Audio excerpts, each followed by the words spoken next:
population is 1,057,000. Divide again by 135. It's 7.83. That gives you 8 constituencies. They have 7. One more is proposed. Embu, where people are complaining that probably they are getting more constituencies because the president comes from there. Another misconception and confusion that is being created by people who don't want to face facts. Embu has a population of 2,418,000. Divide that by 135. You get 17.91. Round up to 18 constituencies. They have 12. It's being proposed that they get extra 6. Scientific, not political, not hypothetical. In the morning, we were told that Nyeri will not support this particular bill because they do not have an extra constituency. Again, leaders who are expected to lead and to give direction, choosing to mislead their people, choosing to incite their people so that they can throw away a very important document, Honorable Speaker. The population of Nyeri, Honorable Speaker, is 759,164. If you divide that by 135, you will get 5.62. Round up that one, and you get 6 constituencies, Honorable Speaker. Nyeri currently has 6 constituencies. This bill then says that they cannot get any other because according to their population, they are supposed to have 6 constituencies, and that is what they have. Nyandarua constituency, Honorable Speaker, is another place where some readers in here are also confusing their people deliberately. In Nyandarua, we have a population of 638,289. Nyandarua divide by 135,000, and you get a figure of 4.7. That figure round up comes to 5 constituencies. They already have 5 constituencies. They cannot get another constituency. Leaders in this house wanting to mislead. And we are saying, just get your county subjected to that figure. If you are left out in these 70 constituencies, come up. I'm hearing people telling me, talk about yours. I'm a nationalist. I'm talking about Kenya. I'm not talking about Mwea. I'm not talking about Kirinyaga. I'm not talking about Murang'a. I'm talking about Kenya and how this formula was subjected to arrive at the constituencies that we have arrived at. And we are saying, for those people who are in here shouting, talk about what we are going to come, even in your own constituencies, we shall tell people the truth. We shall be there to tell people that this is not about scientific, it's not about politics, it's scientific, not about hypothetical. We know in 2010, Honorable Speaker, we had constituencies added in this country. But when constituencies were added in this country, we ended up in some constituencies with 3 wards, others with 8 wards, and this is what we are trying to collect, so that progressively, one day, we can say, yes, we have model constituencies where we are all equal, we are all sharing resources in the right way. Honorable Speaker, we do this acknowledging that we also have the geography, the area, to also consider. And this is why some of us are great proponents of the equalization fund, so that where we have population used for constituencies, we can then use the equalization fund to ensure that those constituencies that are disadvantaged by area are also catered for in other areas. Honorable Speaker, I'm looking at a Kenya, a future Kenya, where our businessmen and women, our farmers, will be taken care of. A day when our businessmen, when they sell things to the government, They will not have to wait until they are put into pending bills. They will be paid within 60 days. And that will be a great moment for this country. I'm looking at a country where the youth in this country are well taken care of. They are considered. I've heard people here talk about the suffering in the country, and I acknowledge and I know that we are doing this bill at a time when we have an economic downfall, we have Corona with us, but we must prepare this country for tomorrow, Honorable Speaker. People are talking about not having a sharing in the pocket, but the readers here for the last 3 years have been talking about the same. They have even forgotten that there is an improvement in coffee. They have forgotten that we are continuing to have reforms in other sectors of farming, in other sectors of business, so that Kenya tomorrow can be different. Leaders here wanting to live as if they are not seeing these things. Honorable Speaker, I'm looking at a case where the youth in Mwea will no longer having to wait to get information from people in Nairobi on contracts in nationally, on contracts in the county. They will now be having the incubators where they can walk in, youth centers where they can walk in, get information, be able to fit in, and be able to participate in contracting like any other Kenyan in this country. That in itself is empowering the youth. Our people will have the much required sharing in the pocket that some people keep on talking here every time.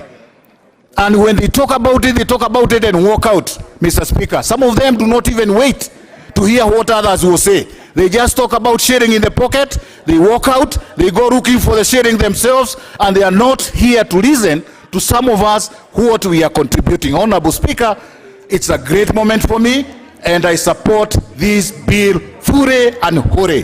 Thank you, Honorable Speaker.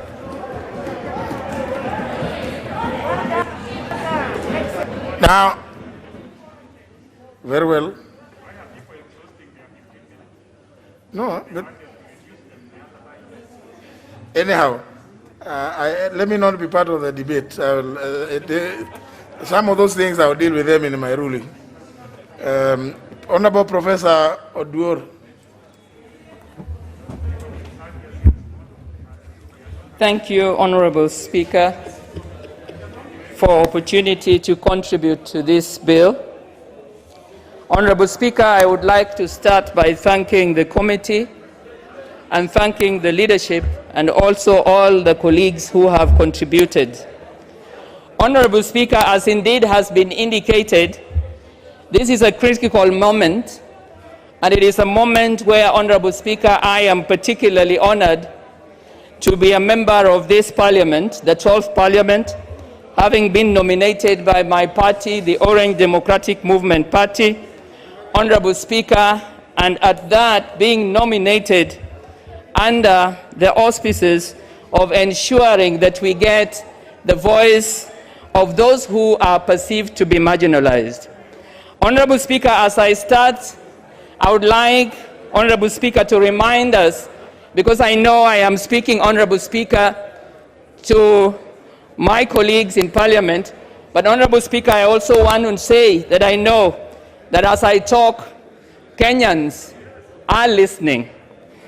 Honorable Speaker, only yesterday we got a chance to honor a very respected member of this Parliament who was the leader of the Committee on Administration and Security. And Honorable Speaker, as I make my presentation here today, I would like to draw the attention of all of us members of Parliament who yesterday indeed acknowledged and honored a great leader, a great politician, a parliamentarian who put Kenya first and who had the sense to not only respect those with different opinions, but to see how it is to work. I start, Honorable Speaker, by reminding all of us that when we are here, because we are mortal beings, we are here for a while, Honorable Speaker, and we do not get opportunity, such as we have, to be members of parliament, to be at a critical constitutional moment, to make a difference for no reason. Honorable Speaker, I'd like, as I make my presentations, to indicate that I do so knowing that we are here as mortal beings for just a certain period of time, and Honorable Speaker, that after a while we are going to leave, and we will, Honorable Speaker, be remembered for two things. We will be remembered for the problems that we caused, or we will be remembered for the problems that we have solved. It is on this reason, Honorable Speaker, that from the onset I support the Constitutional Amendment Bill 2020. I do it, Honorable Speaker, because the promoters of the bill seek to address issues arising from the implementation of the Constitution of Kenya 2010. Honorable Speaker, I had a moment to be observer number 36 as we at Bomas sought to hear the voice of Wanjiko and to see how to bring a difference. I thank God, Honorable Speaker, that I was an observer, but now I am, Honorable Speaker, in Parliament, and indeed, as all members have said, sitting here not only on my own accord, but speaking and indeed exercising authority on behalf of members and on behalf of the public. I therefore, Honorable Speaker, as I support this bill, do so because the promoters clearly want to resolve issues of divisive elections. Honorable Speaker, we can talk about leadership, which is influence. Honorable Speaker, we can talk about politics, which is really how we engage in activities to determine how we choose to govern our country, how we choose to govern our wards, how we choose to govern our organizations. Honorable Speaker, one of the key issues that has indeed created great problems is that of divisive elections. Honorable Speaker, on November 17th, I was also caught up as Honorable Speaker as a result of divisive elections, politics, and indeed manners in which as a country we were bringing voters, youth, women, and others into a very difficult moment. We had a difficult time, and it took us hours, Honorable Speaker, with the Right Honorable Prime Minister Raila Odinga to move from the airport into town to Uhuru Park. And so, Honorable Speaker, as I support this bill, I am aware, Honorable Speaker, that as a leader, there are times when you look at the needs and you listen to what it is that those who seek transformation want to get done, you would have to determine what you do. Should it be that you do not find within your reach what you will see as excellent or as meeting all the needs? Honorable Speaker, I know that as we look at this BBI Amendment Bill, Constitutional Amendment Bill 2020, we will see that we are also addressing, in addition to the key issue of divisive elections, the question of how, Honorable Speaker, to ensure that we have shared prosperity, Honorable Speaker, that we address issues of corruption, Honorable Speaker, that indeed, as we talk about devolution, then we do not only have a situation where this is done in words, but indeed where functions follow funds. And we see that we have, Honorable Speaker, therefore, the whole important issue of ward funds. Honorable Speaker, one of the key issues that I'd like to speak to, because I can see, Honorable Speaker, as I thank the committee, that on page 66, there is a very clear indication of how it is, Honorable Speaker, that this constitutional amendment bill is seeking, Honorable Speaker, as we had said, that they would want to cure issues arising from the implementation of the Constitution of Kenya 2010. We can see, Honorable Speaker, that this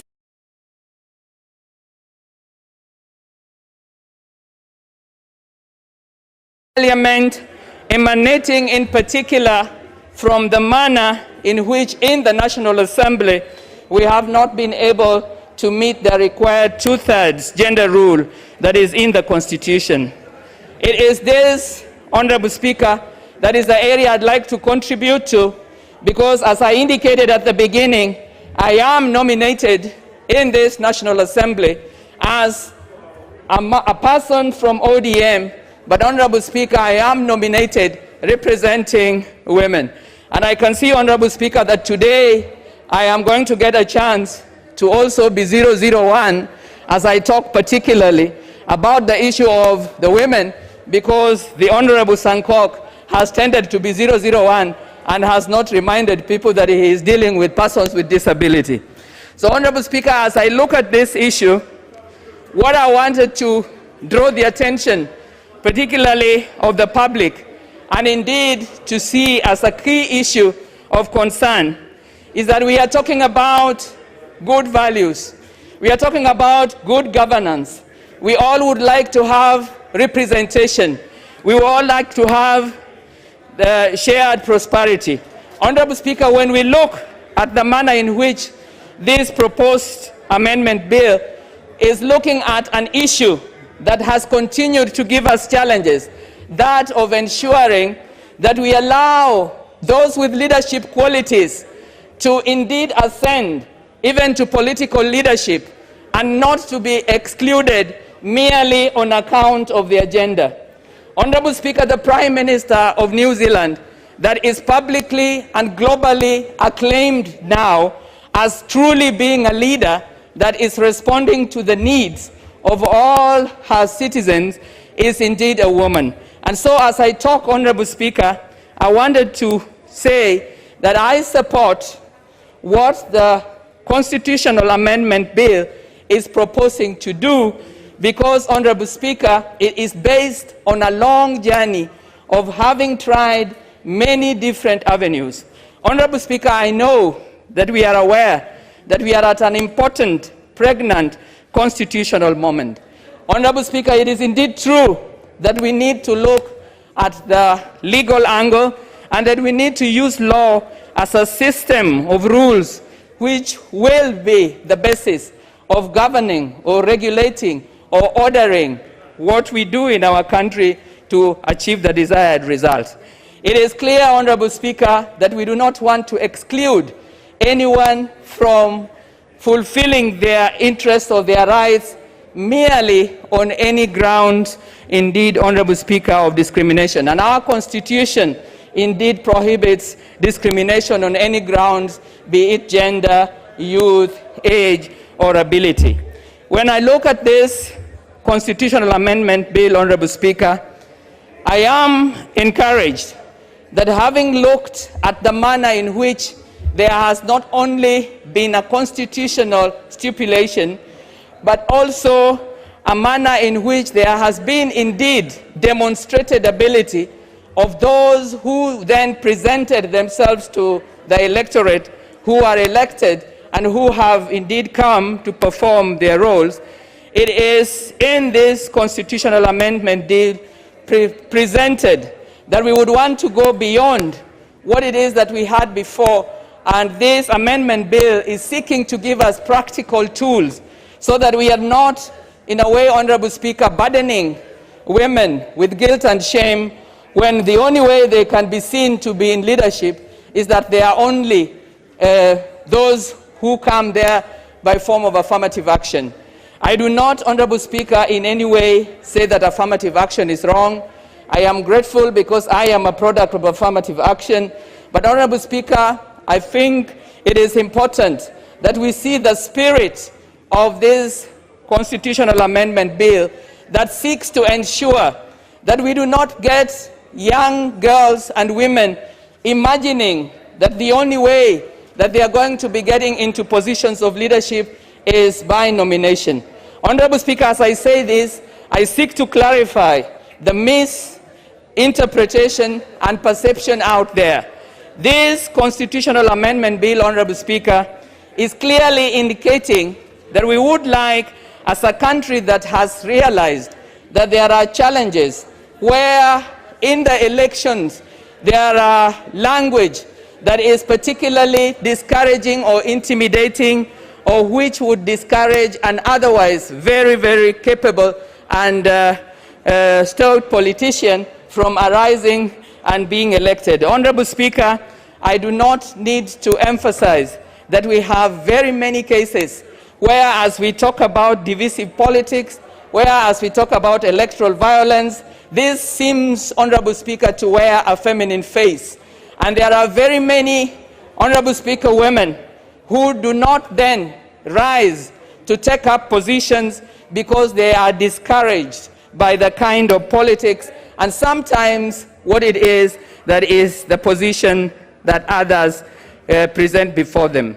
When we look at this Constitutional Amendment Bill 2020, Honorable Speaker, we see that as we look at this, contrary to what it is that has been focused on, that we are going to get a bloated number, that we are going to actually just have women being brought as top-up. Honorable Speaker, I see this when I look at the amendment bill very clearly isolating political parties as a very important route, Honorable Speaker. And I know that in the morning, one of our colleagues, the Honorable Omose, I think, had indicated that we would not want to force political parties to get women to be in a position where they are not. Honorable Speaker, if we look at statistics, we can pick any political party. We are going to find that the people who you will, if you are looking at gender, be represented much more are likely to be the women. The only challenge, Honorable Speaker, is that as a result of discrimination and many other issues, they tend not to want to rise to run for office. And therefore, Honorable Speaker, as I support this bill, I do it because I can see that as we enable political parties to clearly ensure that they observe the two-thirds gender rule, we will also, Honorable Speaker, be addressing issues related to corruption. Honorable Speaker, the cost we are talking about is going to be handled, and indeed, the most important, representation will be wholesome. I therefore, Honorable Speaker, support this bill. Thank you. Member for Daragwa.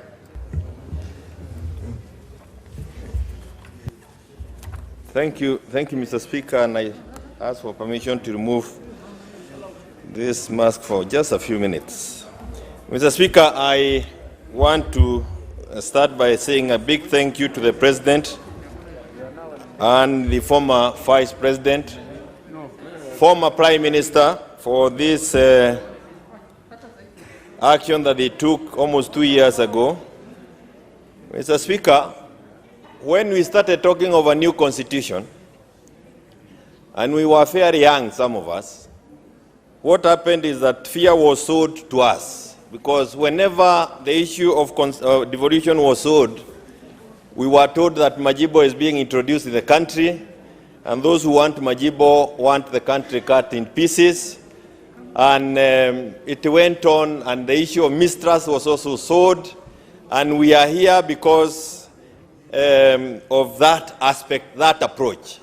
How, if only we had seen the benefits that we are getting today from devolution, and we had agreed to take on devolution some more than 10 years, 20 years ago, where would this country be?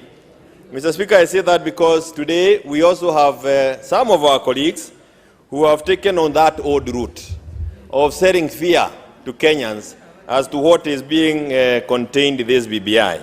And I want to encourage them to have the courage as good leaders who've been elected to represent their people and sit with others, negotiate what you think is right for your area. And in negotiating, it doesn't mean that you are a weaker person. It actually demonstrates that you have matured in leadership. And that's what has been demonstrated to us by the President and the former Prime Minister. When we were doing the 2010 Constitution, I was part of a delegation that went to Murang'a. And that time, Mr. Speaker, we went to visit the late Honorable John Michuki. And what the late was against in that Constitution was Article 1(2). He kept asking, are you sure that you want to give sovereignty to the people, which they can exercise through elected people, elected leaders, or directly? Eventually, he was persuaded by the president and he accepted to support the constitution. And what we are now worried about, it is what he was saying, be careful about then, but it has come to help us because we now have a bill before us, and the bill before us is a bill that has been produced by Kenyans who chose to exercise the sovereignty power that is given to them by the Constitution directly and not through a elected representative. It is a provision we put in the Constitution knowingly, and I must say that it was really pushed hard by those who were in the civil society then, and the product of that is what we have before us today. Mr. Speaker, I will want to just say a few things so that there are many of us who may have been who have made contributions that can fight their way in our courts of law if we don't attempt to give an alternative view to some of those arguments. And one of them is that, yes, this is a popular initiative. The bill is one of popular initiative. It is brought to us via Article 257. Parliament is empowered or is given the role of enacting legislation to give effect to that Article 257, but that power does not allow Parliament to take over. It cannot give Parliament power that are not enshrined in that. We cannot give ourselves the power that is not enshrined in that Constitution. The other aspect that is also there is the issue of the role of Parliament in the bill that we have today. And I want to say, Mr. Speaker, that it is true and it has happened. Typo errors, I believe they can be dealt with for as long as we are not changing the form of the bill or the content in any way. And we can be able to deal with typo errors. But again, as you pointed it out to us in the morning, we have even the current constitution with typo errors. We are dealing with it. It doesn't go to killing the constitution, and especially those errors that don't go to that. They can actually be left if we think we are going to argue for no good reason. We have the issue of there is the argument that some of the amendments are unconstitutional. And Mr. Speaker, let me say that there is nothing unconstitutional in what we are doing. You can always make a proposal to amend the Constitution. That proposal can never be unconstitutional for as long as it has been made by those people who have the sovereign power, and that is the Wajikos of this country. So whatever it is that is before us cannot be unconstitutional because the sovereign power is with the Wajiko, not with the judiciary, not with the parliament, nor is it with the executive. Mr. Speaker, and I think it is important to point out that these are issues that were argued, and one can always speak up on some of the cases that have been there. This issue came up with Nzoia and 6 others some while back, and you can actually see those rulings having been made that early, that Wajiko has the sovereign power. Mr. Speaker, I think it is also important to point out that if we can pay attention to the way this bill has been titled. It is titled as a bill for an act to amend the Constitution by popular initiative, not as an act of parliament, because this is not an act of parliament. This is an act, a bill for an act to amend the Constitution in line with the popular initiative. I think it is also important to point that out. And it brings out the wishes of the people directly and not the wishes of those of us who are seated here today. And it is important, Mr. Speaker, also to say that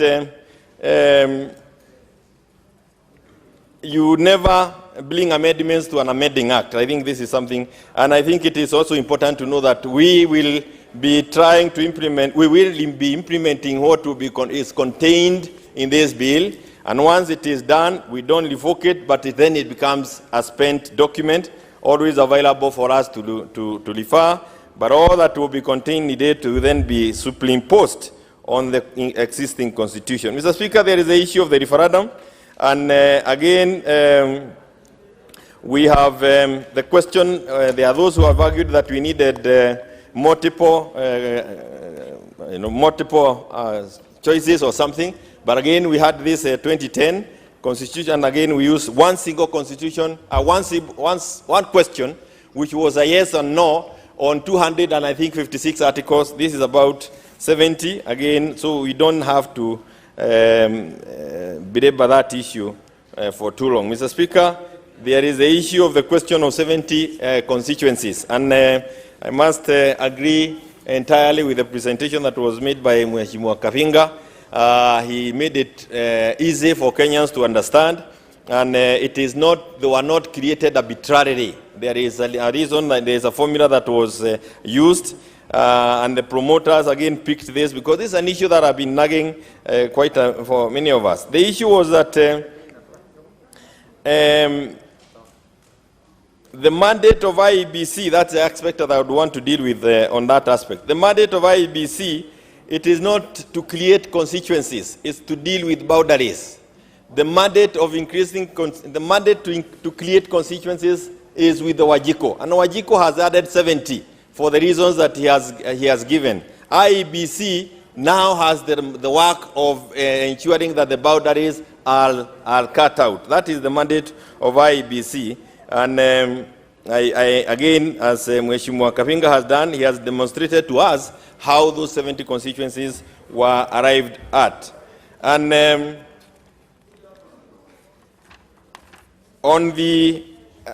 Mr. Speaker, you cannot say that IEBC, you cannot remove the power from Wajiko to do that.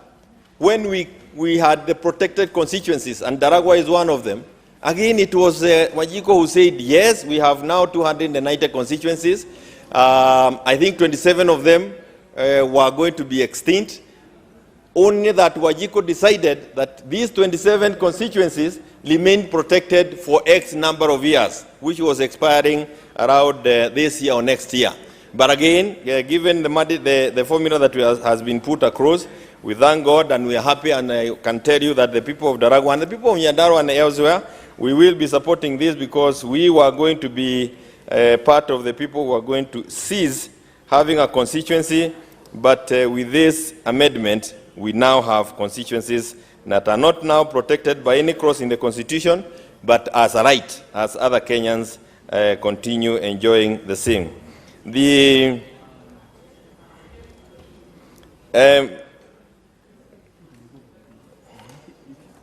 Mr. Speaker, I don't want to go back to that issue because I was talking about it, that Kenyans can exercise their power directly, and the issue of wanting to, the Kenyans can exercise the power they have donated to us directly, and that is what they have done today. And I think it is important for us to seize the opportunity when it comes our way next time, so that we are able to propose some of these changes ahead of time.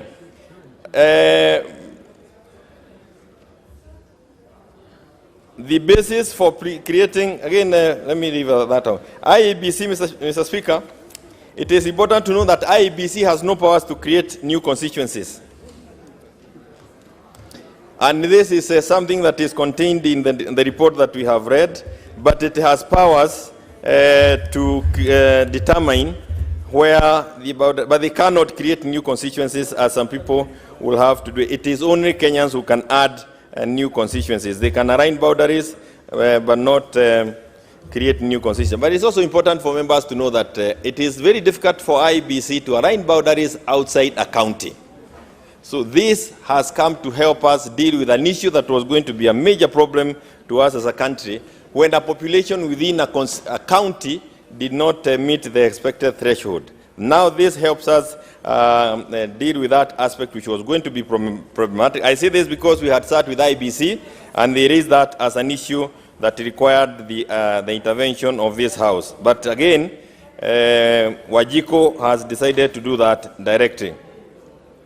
The issue of the judiciary ombudsman, Mr. Speaker, again, this is not, I think there is a confusion.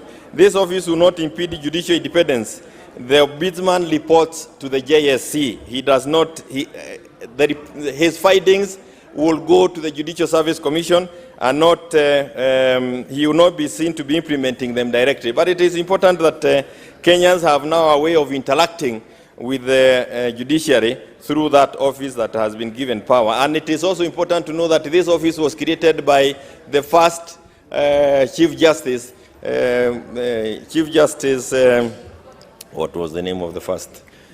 Mutunga, Willy Mutunga. He created this office. All that we are doing now is to clothe it with some constitutional protection. The former Chief Justice downgraded it, and perhaps we may be seeing some of the repercussions for his having degraded that office.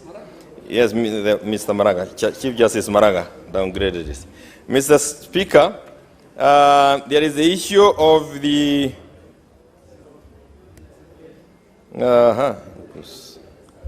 I'll leave that one of issue of the judges. I will not. Let me just skip that one. But it is important that we note that the vetting of ministers has again been removed from the members of the House or from Parliament for the reason that, one, they are here in this House, but if we think that we should bring them back again, you can always bring that vetting back to the House. But as it is, they have been removed from vetting by members by ourselves, because they will also be sitting here. They will have been elected like we will have been elected, and I think it is only fair that that is also aligned. There is another inclusion that people have thought about. This is the issue of professional fees being charged. That is harmonizing the same. Again, it is a sovereignty of the people to determine any clause in the Constitution that is supreme, and it is not unprofessional when those fees have been harmonized. The issue of having to get those at the national and the county charging the same. Mr. Speaker, let me jump to the issues that have been canvassed by some of our colleagues here. And I want to say that, as I conclude, Mr. Speaker, let me say that member for Kwale County.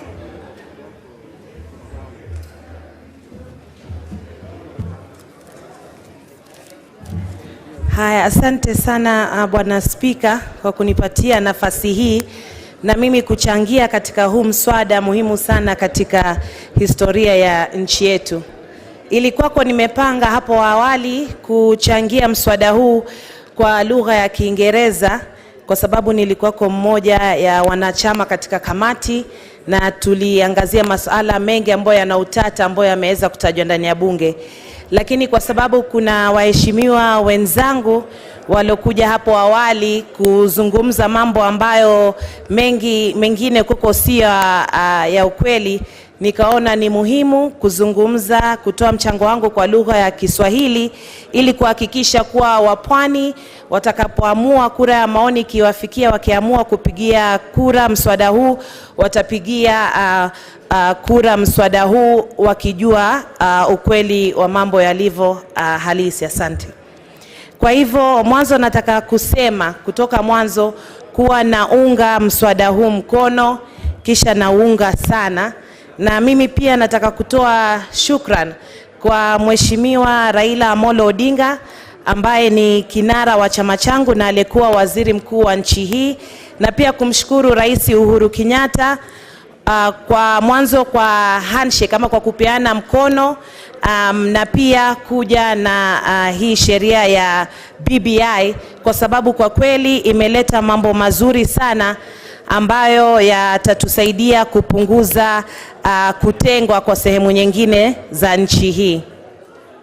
Ningependa pia kujulisha bunge hili kama nilivyosema awali kuwa mimi nilikuwa mwanachama katika kamati ya sheria ya JLAC ilo jadili ripoti hii na kuja kwa ripoti hii, na ningependa kushukuru kila mmoja aliyechangia ripoti hii kuwa nzuri ilivyo, kwa sababu kamati hii ilipoongozwa na wenyekiti wetu wawili wa Bunge la Kitaifa na Seneti liliangalia masuala tofauti tofauti kwa upana na kwa urefu.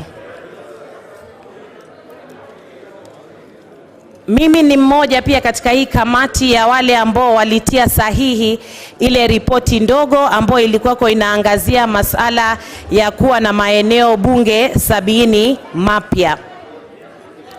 Nimesema toka hapo awali katika kamati yangu katika mazungumzo, na pia tulikubaliana katika kamati kuwa mswada wote ama kipengele chochote katika mswada ambacho kinapinga katiba kikisha pitishwa katika kura ya maoni, kipengele hicho kinakuwa kipengele halali cha katiba.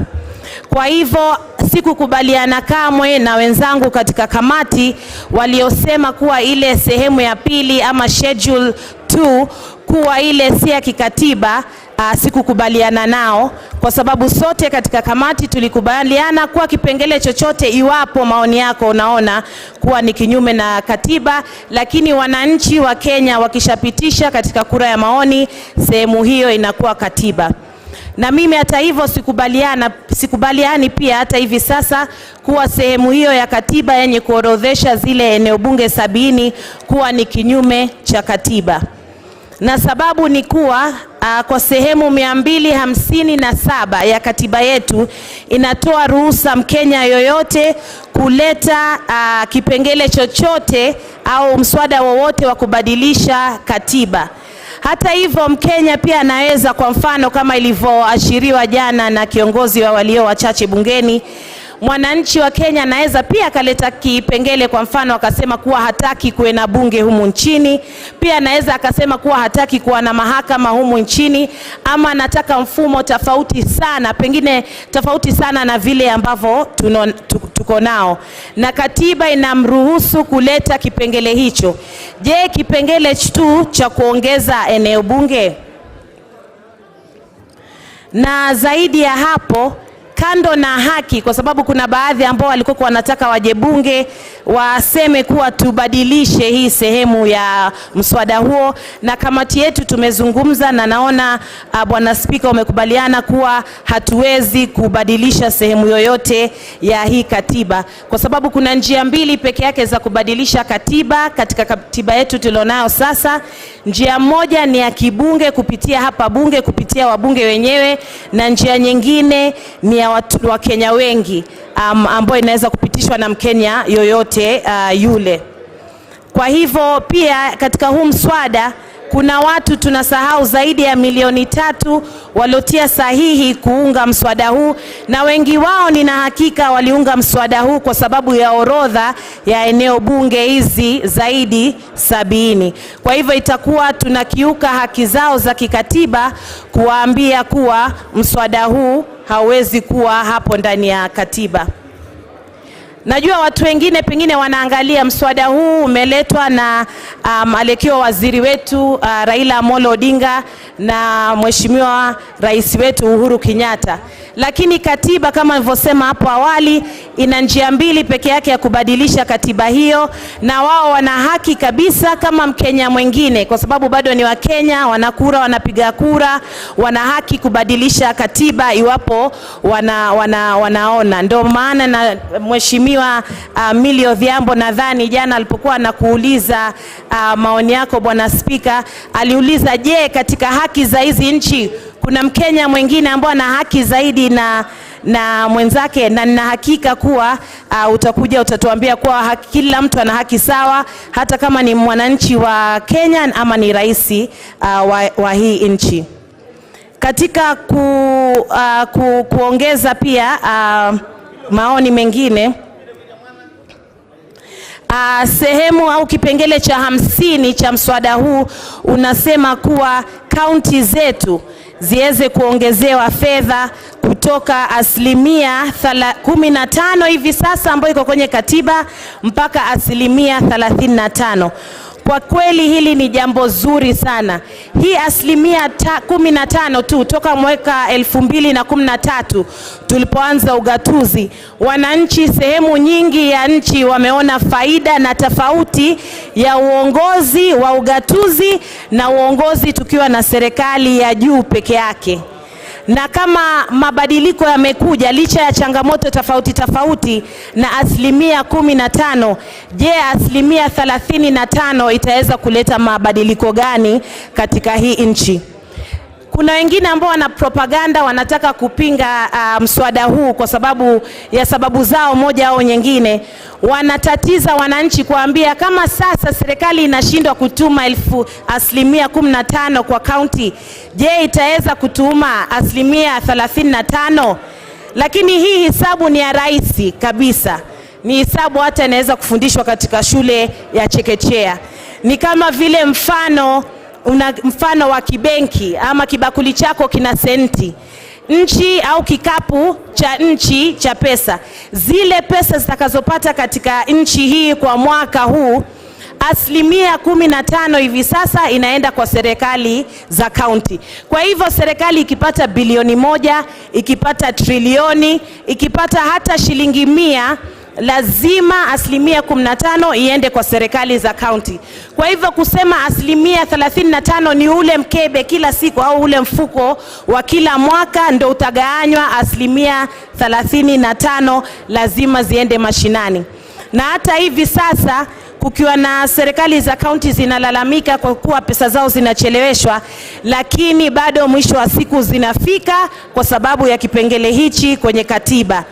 Na badili ya kuacha senti zikae Nairobi, siku nyingi tumekuwa tukilalamika kuwa pesa zinaenda sehemu nyingine ya nchi ama zinashughulikia watu wengine. Sasa pesa hizi zinaongezwa mashinani ili wananchi waweze kufaidika na serikali yao iliyo karibu. Mimi hushangaa kila masaa wananchi wa kawaida katika mitandao, katika sehemu zingine za mazungumzo, sio wengi nashukuru, lakini bado nashangaa hao wananchi wakiwa wanapinga katiba hii. Kwa sababu katiba hii kama nilivyosema italeta manufaa mashinani. Pia kitu chengine ambacho italeta ni maeneo bunge ambayo yataweza kuongezwa yameweza kuongezwa. Tuna maeneo bunge 70 mapya yameongezwa. Kwa sisi wa pwani mwanzo bila BBI, na hili ni jambo muhimu sana kwa wapwani kujua. Bila BBI kuna eneo bunge 10 ambazo zitakuwa hazipo tena mwaka baada ya mwaka 2022 tukienda kura, kwa sababu ya katiba hii ya sasa inavyosema. Wananchi katika eneo hizo bunge hawatoshelezi, kwa hivyo ni lazima IBC iweze kufuta maeneo bunge hayo 10. Na maeneo bunge hayo 10 sehemu ya pwani yako Lamu, yako Tana River, yataondolewa Taita Taveta, na hata Kwale county nakotoka Matuga alikoko itashikwa. Kwa hivyo BBI imesaidia maeneo bunge hayo 10 pwani yasifutike. Lengine ni kuwa BBI imeongezea pwani, na sio kwa upendeleo, ni haki yetu ya miaka mingi kulingana na idadi ya watu waliomo humo ndani, ndio tumeongezewa eneo bunge hizo 10. 4 zitaenda kaunti ya Kilifi, 3 zitaenda kaunti ya Mombasa, na 3 zingine zitaenda kaunti ya Kwale ninayotoka. Kwa hivyo nawasihi wa pwani kwa hilo waunge mkono BBI iwapo kura ya maoni itakuja mashinani.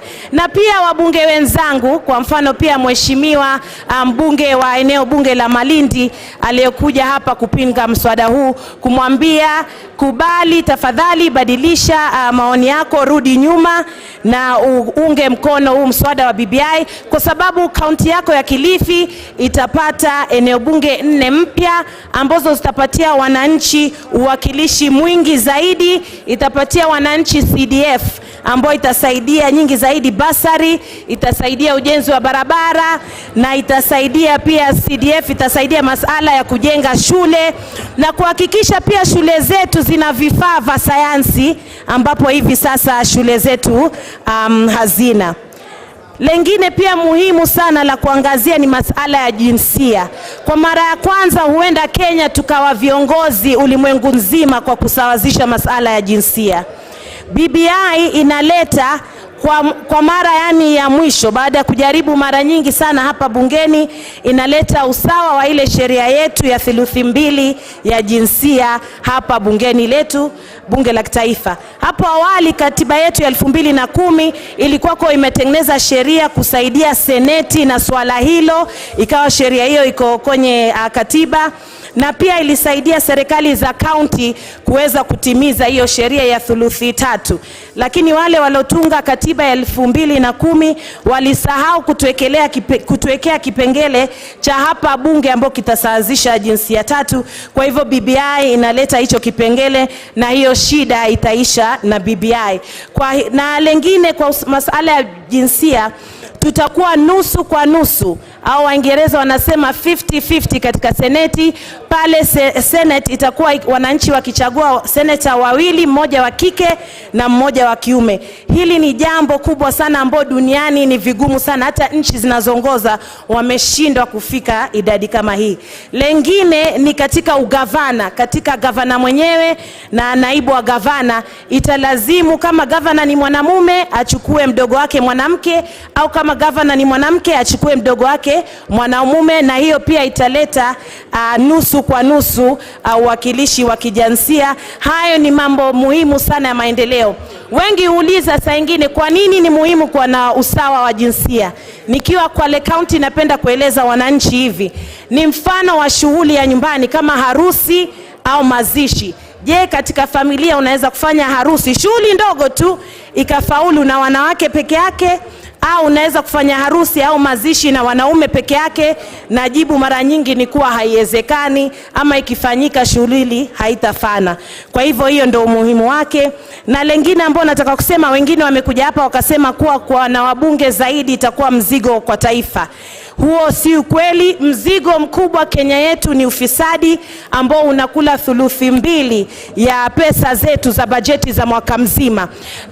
Bunge inatumia bajeti 1% peke yake, 1% peke yake au zaidi kidogo katika Kenya nzima kila mwaka, na hata zikiongezeka haitaongezeka sana.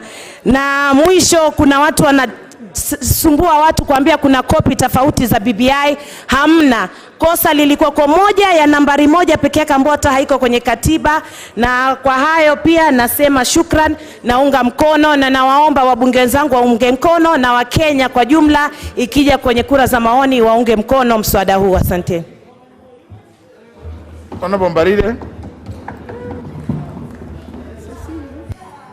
Thank you, Mr. Speaker. Mr. Speaker, I want to also participate in this moment that I consider a very important moment in contributing to this bill that is before us. And let me begin by saying that indeed I feel privileged that this is the second time that I happen to be a member of parliament when we are actually amending the constitution. And I want to say I was actively involved prior to the 2010 constitution in the clamor for a new constitution. And many lives were lost. Many lives were lost. And Mr. Speaker, I'll never forget the number of times we went to the streets of this city and in many other towns in this country trying to push for a new constitution. And one of the biggest things that really drove us to do that was to make sure we had a constitution that treated all Kenyans equally. A constitution that gives freedoms and rights to the people of Kenya. A constitution that ensured that this Kenya belonged to everybody. And therefore, Mr. Speaker, I consider any effort to review the 2010 constitution as a very important process, a sacred process, a process that should not be seen to be taking away any gain that we fought for in the 2010 constitution. If it does so, even in the smallest way, it becomes a real threat to the future of this nation. Mr. Speaker, the Independence Constitution was amended well over 29 times. And in each single amendment, Mr. Speaker, it took away from the people and gave more power to the executive. It became a distorted document until the final document could not even be compared to the first document. And I would hate personally, as in changing a constitution and taking away whatever gains the citizens of Kenya had gotten out of the 2010 constitution. And therefore, I'm listening to some very good things being said about this bill. And there are some very good things in this bill. But I want to tell this House that there are some very, very dangerous amendments in this bill that we are moving to amend the 2010 constitution that will become a real issue, many, many years down the line. And we had hoped that we had created a constitution that will pass the test of time. We had hoped that we will not have people wanting to do what those others had done to the Independence Constitution by wanting to give themselves power at the expense of Mwananchi or at the expense of Kenyans. And therefore, Mr. Speaker, one of the things I'm asking myself is just how important are these amendments? First of all, at a time when Kenyans are expecting that we should be more sensitive to the real issues affecting them, one of them being the corona pandemic and the impact it has had on the citizenry. Today, many Kenyans have lost their jobs. Today, many Kenyans do not even know where to earn a living. Today, many Kenyans cannot access the vaccine. But all of us in this House have been vaccinated, Mr. Speaker. So for me, I worry about that. But let me move on, Mr. Speaker, to speak about the real issue today. Mr. Speaker, can the leader of majority just let me contribute without interrupting me? It's a point of order. Leader of majority. Honorable Speaker, I did not intend to interrupt any member. Let me have my chance. Because this is a constitutional moment. But the Honorable nominated member, Sisi Bare, has just made a very serious allegation that there are some dangerous provisions that are contained within this bill. Does not go ahead to tell us which are these dangerous provisions in this bill and proceeds to tell us about corona, which is not included in this bill. Is she in order to mislead this House is she in order to mislead this House and Kenyans that there are some dangerous provisions within this BBI bill without mentioning those provisions and then goes ahead to totally irrelevant matters dealing with pandemics and all that are not the subject matter of this bill? You know, Mr. Speaker, with all respect to the leader of majority, if you had accepted to sit right where you are and give me time, I was going to those dangerous clauses. So please just don't disrupt me, allow me to speak. And I want to say this, Mr. Speaker. When we were amending the 2010 Constitution, because the Constitution is about all of us, all Kenyans, the then government allowed people to give their views. The then government allowed even ministers. I remember the Minister for Agriculture then, Honorable William Ruto, the Minister for Special Programs then, Naomi Shaban, were in the no camp, but nobody intimidated them. So don't think you'll come here and intimidate me. Please, honourable members, so that Mr. Speaker, just allow me to listen also, allow me to proceed, please. Mr. Speaker. Sorry, Mr. Speaker. Allow me to proceed. Mr. Speaker, one of the things that we fought for when we were fighting for the 2010 Constitution was the independence of the institutions of government, was the independence of the three arms of government. And if there was a big gain that we gained as the people of Kenya, was to ensure that the three arms of government, executive, parliament, judiciary, were truly independent. Some of you who probably never had a chance to face the wrath of the dictator regime that was there then may not appreciate those gains. But those that followed what was going on then will appreciate that one of the major gains we achieved was really the independence of the three arms of government. The minute we allowed the executive to have control of parliament, the minute we allowed the executive to have control of the judiciary, that is the beginning of the end of our democracy, Mr. Speaker. And so allow me to mention some of those things that I find not good for this nation going forward. One of them, Mr. Speaker, and by the way, that is why one Honorable Raila Odinga, who I respect very much, fought very hard for that new constitution. And if there's a man I know went out of his way, sacrificed for the 2010 constitution, it was the Honorable Raila Odinga. It is sad that again we are taking away those gains and he happens to be supporting. But allow me, Mr. Speaker, to begin with the issue, Mr. Speaker, of the judiciary. Mr. Speaker, the judiciary is very important. Mr. Speaker, I want to tell you that if judiciary is not fully independent, any of us seated here can be a victim. If the judiciary was not independent, TJ Kajwang would be behind bars right now of treason. TJ Kajwang would be behind bars today of treason, Mr. Speaker. Mr. Speaker, what is happening, one of the things that this bill has done is to take away, is it page 14? I'm trying to get to the judiciary. Sorry, Mr. Speaker.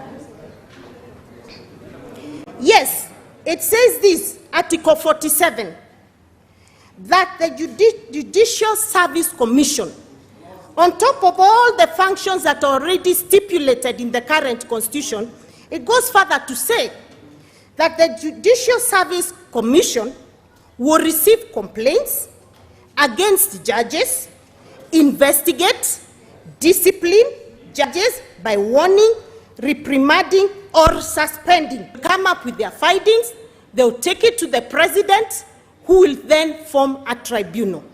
Now, what is happening by bringing this particular amendment, it means that judges going forward are fully exposed. Their security of tenure is under threat, Mr. Speaker. The security of tenure of the judges going forward is under threat, Mr. Speaker. Where will we get justice if a judge knows that they have a chance that they could lose their job? A point of argument. Yes, please, that's my opinion. You'll have your chance. Mr. Junet, you even already somebody else will come and say, please. Somebody else will have an opportunity. Sorry, I'll give you back your 2 minutes. Yes. But somebody else is at liberty to say, when they are exposed to the president, they are not as independent as when they are being dealt with. So this is one point. This is one side of the argument. So you can argue the opposite side. So Mr. Speaker, yes, you have your time. That for me worries me, because judges going forward will no longer have the independence that they enjoy right now. Then we go further and say we're establishing an office of the judicial ombudsman, who again is appointed by the president. Good people, where is the independence of the judiciary? Please tell me, where is the independence of the judiciary? Mr. Speaker, I want to move forward, Mr. Speaker, and talk about the National Police Service Commission. Mr. Speaker, the National Police Service Commission had very clear functions in the 2010 Constitution. But I think somewhere along the way somebody got uncomfortable with the fact that the Police Service Commission was doing its job, and a few people were uncomfortable that they are not able to control the running of that commission. So as a result, what have we done? Taken away key functions of the National Police Service Commission and given them to an individual called the IG. This is a person who can receive a phone call anytime and is given instructions and he can do anything. Yes. So what have we said? We have said, Mr. Speaker, I'm losing my eyesight, Mr. Speaker, I'm growing older. We have said this, Mr. Speaker, that in clause 2, we delete paragraph B and substitute therefore the following new paragraph. That the B shall exercise independent command over the service, that is the IG, determine promotions and transfers within the service, that is the IG, exercise disciplinary control through suspension of officers in the service, that is the IG, perform any other functions prescribed by legislation. Good people, we are moving away from an institution called a commission and taking these powers to an individual called the IG. Are we taking away gains or are we helping the National Police Service Commission? What happens to those officers who in the Moi days would go for years? You are a corporal for 40 years, you'll never be promoted because you don't belong to the right community. Yes. What happens to that officer? We are better off with a commission than an individual, good people. We must never create a law with an individual in mind. Yes. We create a law for posterity. Yes. That is what we were fighting for in 2010. Let me move forward, Mr. Speaker. We have a very important commission called the SRC. SRC is a commission that is constituted and stakeholders who will be affected by the decisions of that commission are represented in that commission. Mr. Speaker, SRC has a representative of the Parliamentary Service Commission, the Police Service Commission, the Judicial Service Commission, the Teacher Service Commission, the Defense Council, COTU, etc. Now, what this bill has done, they have decided that the SRC will be formed by commissioners who will come from wherever, professionals with the skill appointed by the executive. Now, who will protect the workers? Who will protect? Of course, you don't know workers because you don't care. That is what has happened to this house. I'm sorry. We become very selfish, very self-driven. It's all about us. We don't care about wananchi. Otherwise, today, we'll be talking about the vaccine for these people. So, Mr. Speaker, I want to say this. While I know this is going to go on, this bill is going to go on anyway, because by the writers of the Constitution, our role seems to be very minimal. But let me say this. I pray that this thing doesn't go through. Yes. And why I say so is because this thing takes away gains that we fought for with our lives, with our sweat, with our blood. I pray this thing doesn't go through because I know one day we will have another president who will be worse than the previous dictators we've had in the past. And you people will come here to make noise about what will be going wrong at that time. And you are the ones responsible. So I want to go down. Member Voseme. Member Voseme.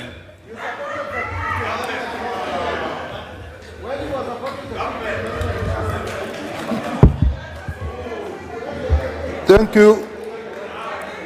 Thank you, Mr. Speaker, for giving me this opportunity. Mr. Speaker, I'll start by saying that the importance of the bill we have today is not so much in the contents as in the history and the background of this bill. Mr. Speaker, we must go back. How did this bill come to be? Mr. Speaker, we have had terrible issues of violence after every election. Mr. Speaker, in 2007, what I saw when I was Director of Medical Services, how people were dying, many of us did not see. What I saw in Naivasha, what I saw in Londiani, what I saw in burnt forest, Mr. Speaker, I was able to actually see people burning others' houses over the helicopter. Mr. Speaker, again in 2017, 2018, which we've come through, people have indicated here the violence that we had. Mr. Speaker, on one day only in this country, 30 young people died between the airport and the Uhuru Park. Mr. Speaker, because all of us believed at that time that the only way you will have access to services and access to welfare is if your person is at the helm of governance. Mr. Speaker, on that day, in that week, Mr. Speaker, in Uhuru Park, if the president had not been magnanimous when we went in for the swearing in, this country would have seen bloodshed. But the two leaders, Mr. Speaker, decided that there must be a way forward. So they had a handshake. That stopped the violence. The country had literally stopped. Nairobi was ungovernable. But it's not only stopping that was important. Mr. Speaker, what was also important is why is this happening year in, year out, and why are Kenyans going for each other's necks? Mr. Speaker, that brought, after the handshake, brought the Building Bridges Initiative. In my view, Mr. Speaker, this initiative is to try and identify what are the problems that has beset the country since 1963 and has stopped this country from progressing in the way our forefathers imagined. And that initiative looked at those issues. The issue of our ethos. Why is it that in this country, corruption has become something acceptable? Maybe people our age may see corruption as something wrong, but our children are seeing it as normal, a way of life. Can we live like that? Mr. Speaker, why is it that people always talk of our rights, but nobody talks of our responsibility? Can we have a country where everybody extracting their rights, but nobody is exacting their responsibility? Mr. Speaker, these are the problems. Mr. Speaker, why do you have ethnic division and ethnic antagonism? On every issue, even here on the floor of the House, many times, even our politics is driven by that, because we do not believe we are one nation. We are a state by law, but are we a nation at heart? Mr. Speaker, why the other issue is inclusivity. Why do some people believe that they're not part of the system? That if your man is not at the top, you are not part of the country, you are not part, you will not get the services, you will not get the appointment. Why is it that economically the youth, gender issues, they believe that some people are not part of it? Mr. Speaker, these are the problems. Mr. Speaker, why is that people who are corrupt, obviously and sometimes openly corrupt, actually are the people that run the system, claim to run the system, decide to run the system, fight to run the system, and they do. Mr. Speaker, they also noticed this, the 9 agenda, the issue of devolution. So to me, Mr. Speaker, the BBI initiative was trying to seek how we can go back on the path that we lost from 1963 and take this country back to where we wanted it. Mr. Speaker, there are some of us here who may not believe that in the 70s, the public hostels were better than the private hostels. I can tell you, Mr. Speaker, in 76, 77, as a medical student, we were transferring patients from Aga Khan to Kenyatta Hospital because they were better hostels. As an intern, I was transferring children from Aga Khan Hospital in Kisumu to the provincial hospital, which is now Jaramogi Hospital, because they were better services. Mr. Speaker, the public schools were better than the private schools. Many of us here, our age, went to public schools. They were the standard. How has it come that now it is public things that actually serve the majority of Kenyans that actually second grade? Now that if public schools do better, people are wondering whether that is clear. But in reality, that is how it should be. That is where the majority of people are served. So, Mr. Speaker, that is what led to the solutions that we are seeking through this amendment. We are seeking to see, can this amendment take us back to where we wanted to be? Mr. Speaker, I accept that some of the amendments actually will take us there. I therefore support this bill. For example, we are going to have the leader of opposition, official opposition in parliament. Obviously, if you have an election and the leader of opposition feels comfortable in parliament, we shall not run in the streets. So that will definitely solve the problem. Mr. Speaker, if we look at the structuring of the executive, when we look at clause 28, which is amending Article 151, establishment of the office of the Prime Minister, the office of the Deputy Prime Minister. Mr. Speaker, this will go a long way in actually stabilizing the system. Some people have argued that this will be expensive. If the establishment, those offices are more expensive than the losses we incur every time after elections. It cannot be.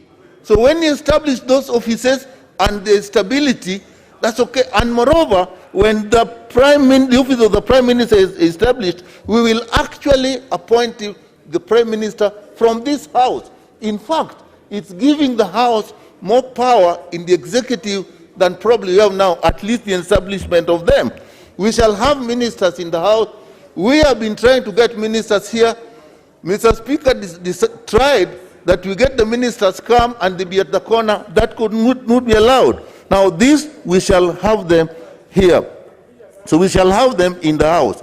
The only thing I may comment about that, removal of the function, the mandate of this House to vet the ministers, that's something we look at. Mr. Speaker, the amendments you can see actually in this about the responsibilities and lining out what the responsibility of a citizen is are extremely important. People can say these are our rights, but people must know these are the responsibilities that we have. Haki yetu must actually be accompanied by jukumu letu. We can't just have haki. Well, what is our responsibility to the nation? So that clause 4, which amending Article 8, is important. Mr. Speaker, we have had the issue of gender parity, which actually threatened. There was even a decision of the court that this House actually be dissolved. These amendments are actually bringing that by restructuring the Senate so that we have equal members, male and female, in the Senate without really any problem. So that solves a problem we have not been able to solve for 5 years. Honorable Duale actually brought how many amendments? How many Duale bills? 4. And none of them passed. This amendment has solved it at once. In the National Assembly itself, we have adopted what is in Article 177, which was actually in the National Assemblies, so that we appoint people after the election to meet the gender requirement. Some people are saying that will be a big house and that will be expensive. But inclusivity, leaving half your team out, can never be expensive. Let's bring all the people in. So we can do that. And in any case, this is something that with time will actually solve itself. So, Mr. Speaker, I think there were very progressive amendments in this bill. Mr. Speaker, look at devolution. Every year we have a big problem with the division of revenue. Every year we have a division of money in the counties. Some things have happened in the counties, but some counties have actually never been able to operate efficiently because of the amount of money that we give them. So we stuck to 15%.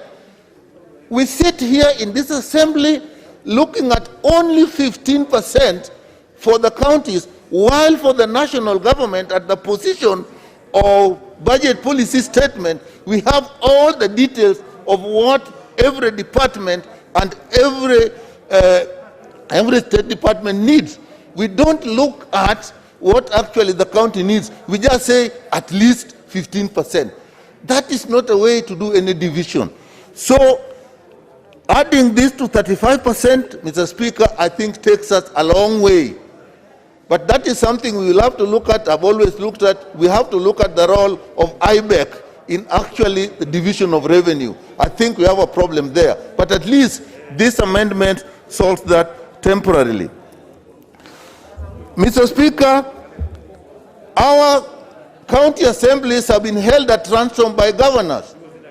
Governors have literally held our county assemblies at ransom. They cannot run, they cannot, anything they want to do, they have to ask for money from the governor. This the amendment we have now that is actually creating the county assembly fund so that it's run more the way we run the parliamentary service with the money. So imagine every time we were to go to the executive to ask for money on daily basis to run the National Assembly or to run the Senate. It definitely would not work. So freeing our assemblies so that they can actually oversight the governance is extremely important. Coupled with the fact that we actually, a member was saying that next year we have to look at the qualifications of the members of the county assembly. I think that's a law that was passed and actually it was just postponed. Perhaps it's going to go. When we get people of that level who are well funded, who are independent, I think we'll be strengthening the counties. And that is what we wanted. So that issue of people coming to the center to beg for money is not there. Mr. Speaker, we have the CDF has actually helped us to realize that if the money is devolved to the grassroots level, it works better. So creating the ward fund, the counting ward fund, and if the appropriate laws are put in place, I think that fund will be as effective as CDF in actually implementing the devolved function. I can tell you, in my own county, there are things we would want to do, but we have to go to the county. You want to even just improve fisheries. You want even to do simple horticulture. Now, if this money was available, women just want to borrow small money for trade. If this money was available, actually, we would go a long way in supporting our people. Mr. Speaker, establishing, putting CDF in the Constitution, I think is a good move forward. We are tired of the fighting every year that, although it is now national government constituency fund, but putting it in the Constitution, I think is a permanent solution. And I can tell you, all of us know, if you go to schools in many constituencies in this country today, there is no difference between the schools in the town and the schools in the rural areas. Why should our children in the rural areas go to poorer schools and they pay taxes like everybody else? So I think putting CDF there, I think, Mr. Speaker, is important. Corruption is another thing, Mr. Speaker. I've always believed that there are two things only if we can remove in this country, we will fly, the country will fly. If we can remove negative ethnicity, call it tribalism, if we can remove corruption, we will go very far. So, Mr. Speaker, the laws that are put for speedy resolution of cases of corruption important. the establishment of the youth fund is important. And Mr. Speaker, there are issues of constituency, of ombudsman, of salary review commission. I think those are things we can look at. And let me end by saying, Mr. Speaker, if we proceed with this process properly, we may be able to create a nation out of the state called Kenya. Thank you, Mr. Speaker. Ole Sankok. Thank you very much, Honorable Speaker, for giving me this opportunity, Honorable Speaker. Honourable member, hold on your time. But please, honourable members, just to give everybody comfort, up to now I have 77 requests. Now, as I was told, there are members who came here at 1:30. So some of you came at 2:15, which is quite early. I'm sure, and that's why some of you are telling me you came at 2. But I was told there are members who are here at 1:30. So now, members, what do? I will just, but take this assurance from me. This being a constitutional amendment bill, I will ensure that as many voices, at least not less than not less than the majority of the members of this House, will have to speak to the bill. It doesn't matter how long it takes us, because this is very, very serious business. It is the future of the country, and I think we need to hear as many voices as possible. So don't bother coming to check, because now I have no way of knowing who came at 1:30. But at least I can remember the faces that I saw when I first sat here. But there were so many. Even at that time, there were more than 70.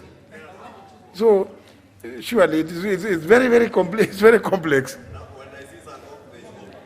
Yeah, when you see the Honorable Sankok, because he's been sitting there for a long time, I have sympathy with the member for Endebess. I know he was here in the morning. Member for the grandfather of the House has been quite unusually now physically present since yesterday, and he hasn't spoken. And you can see him, trotting around, having difficulties walking, but he has to wait. I think that's the spirit. This is the spirit of doing a constitution. So I want to encourage the Honorable Jimmy Angwenyi to continue, sit with the grandchildren, listen to them, then you will give them further advice next week. Honorable Sankok. Once again, thank you very much, Honorable Speaker, for giving me this opportunity, especially in this very important day in our calendar, in the calendar of this country, a constitutional moment. Honorable Speaker, and you are right, because at 1:30, we already had enough quorum.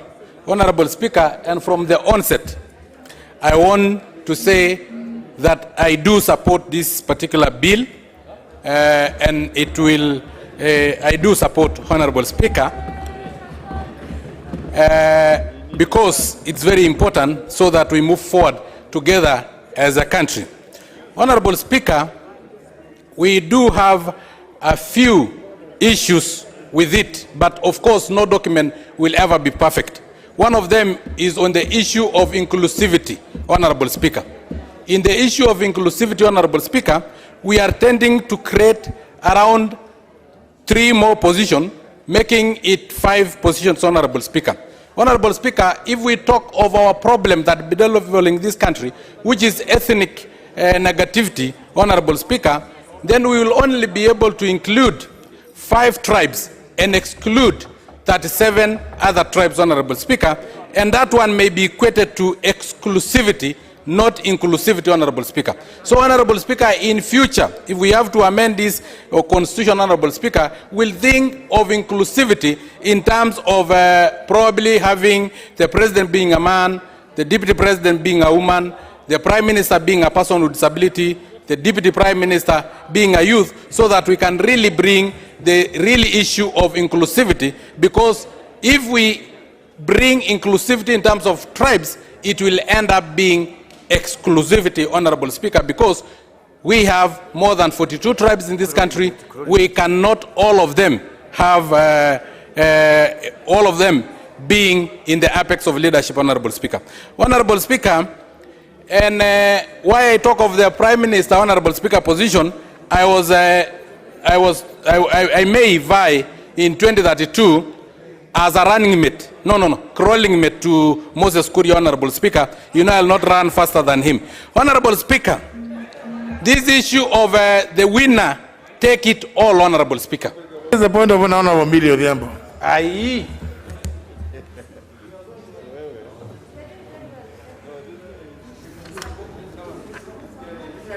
Thank you, Mr. Speaker. Mr. Speaker, I do not want to interfere with Honorable Sankok, especially because he's speaking very well about inclusivity. He's just forgotten to include the intersex. But having said that, Mr. Speaker, I want to just seek your direction, Mr. Speaker, based on what the guidance that you have given. As a matter of fact, I didn't come in the morning, and I've not even actually put a request today. I was just interested in listening to members, because I'm under the impression that when we are dealing with a constitutional matter, so long as there is still interest, every member will speak. But your pronouncement seems to suggest otherwise. Just so that I know, Mr. Speaker, so that even if I don't get a chance to speak, then at least I go on record that I didn't get time, Mr. Speaker. I come from a human rights background, and it is important to know that if I've not got an opportunity to speak, it's because there was no time. And also, if Suba people ask me why I didn't speak, it's because I didn't have time. So perhaps if you can just give us an indication that I've not spoken, I spoke on the issue of yesterday, it was a point of order. I didn't speak substantively to the issues.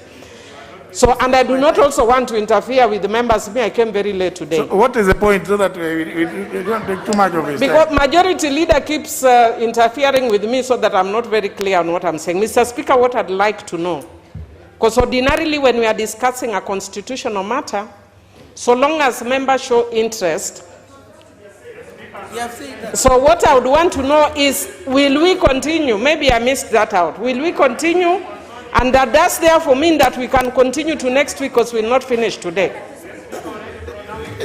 You know, Honorable Millie Odhiambo, I know you could be having some problem because you are not, your background is human rights, not arithmetics. Now it is almost 5 p.m. Every member speaking for 15 minutes. I have 75 requests pending, 76. And I've indicated that it is my desire to see as many of you as desire to speak to this bill, speak, get a chance to speak. So I think that should suffice. Thank you, Honorable Speaker. Maybe, Honorable Millie, there's a problem with the mask. I can see you shaking your head. It will continue. It will continue. Thank you, Honorable Speaker, and I think you will add me. Yeah, I'll add you 3 minutes. Yeah, thank you very much. Thank you very much, Honorable Speaker. You know, yesterday I was forced to speak in my mother tongue, Kimasai, in this house because, Honorable Speaker, we are now outsiders in the government that we really struggle to form, courtesy of ODM, Honorable Speaker, and the professional ODM hecklers cannot come again and heckle us down in this house, Honorable Speaker. They should give us enough time to speak, Honorable Speaker. Honorable Speaker, I was speaking before I was rudely interrupted on the issue of the winner, take it all, Honorable Speaker. Honorable Speaker, when it comes to the winner, take it all, Honorable Speaker.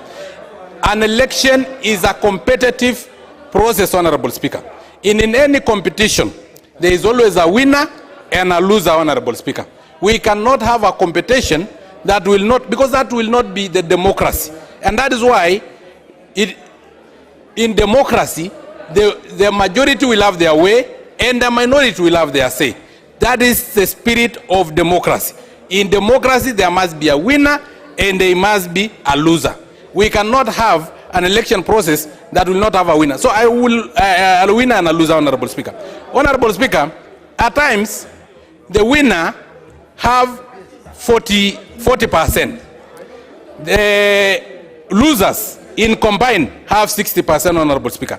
Honorable Speaker, if you see that these are the losers, Honorable Speaker, then you will find that we cannot solve this issue of the winner take everything. On a point of order, yeah? Mr. Speaker, a member was speaking to you when Honorable Sankok was speaking. Mr. Speaker, this is the National Assembly of the Republic of Kenya. We are not in somewhere else outside there, Mr. Speaker. Mr. Speaker, some of the statements that Honorable Sankok is making here cannot be parliamentary, Mr. Speaker. They are derogatory, Mr. Speaker. Calling other members here hecklers, people who have come to heckle here, ODM members here, who have come to professional hecklers of ODM who have come. Mr. Speaker, this man, Mr. Speaker, has decided to go rogue, Mr. Speaker. Mr. Speaker. I withdraw, Honorable Speaker. I do withdraw. And apologize. You know, there was a time Honorable Junet called himself a cow. I did not call him so. It is not also parliamentary. So, Honorable Speaker, I have talked about that, the winner take it all, Honorable Speaker. Honorable Speaker, and again, this bill will cure the issue of post-election violence, Honorable Speaker, because Kenyans are very peaceful, Honorable Speaker. They are always very peaceful, Honorable Speaker. Before and after election, we live in peace, we intermarry, we borrow sugar from each other, we farm together, we work together, we do everything together, even our ceremonies we do together, Honorable Speaker, as Kenyans. But it only happened that we have violence just after election, Honorable Speaker. After the announcement of the election results, Honorable Speaker. Honorable Speaker, and we have to be genuine to ourselves. As much as we know that this bill will really cure this issue, Honorable Speaker, we have to be genuine to ourselves and know that who is the single denominator of violence, Honorable Speaker, in this country, Honorable Speaker. Who was in 1982 coup, Honorable Speaker, whose name appeared, Honorable Speaker. Who was in 1997, Honorable Speaker. Whose name appeared in 2007, Honorable Speaker. Whose name appeared in 2013 and 2017, Honorable Speaker. Because we can cure our post-election violence if we become genuine and true to ourselves, Honorable Speaker. Honorable Speaker, which name was missing in 2002 when we had a change of regime, Honorable Speaker, and it was very peaceful, Honorable Speaker, and there was no violence, Honorable Speaker, in 2002. So which is this common and single denominator of that particular violence period in Kenyan history, Honorable Speaker? And I can say without fear of contradiction that the single, you don't have to look far, the single denominator of violence went to Kibaki and shook hands and were peaceful. It means that there is a denominator of violence. Again, after shaking hands with Uhuru, then we maintain peace. There is a single denominator of violence, Honorable Speaker. Honorable Speaker, on the issue of patriotism. What's your point of order? You see, what has happened? Give Honorable Bandi.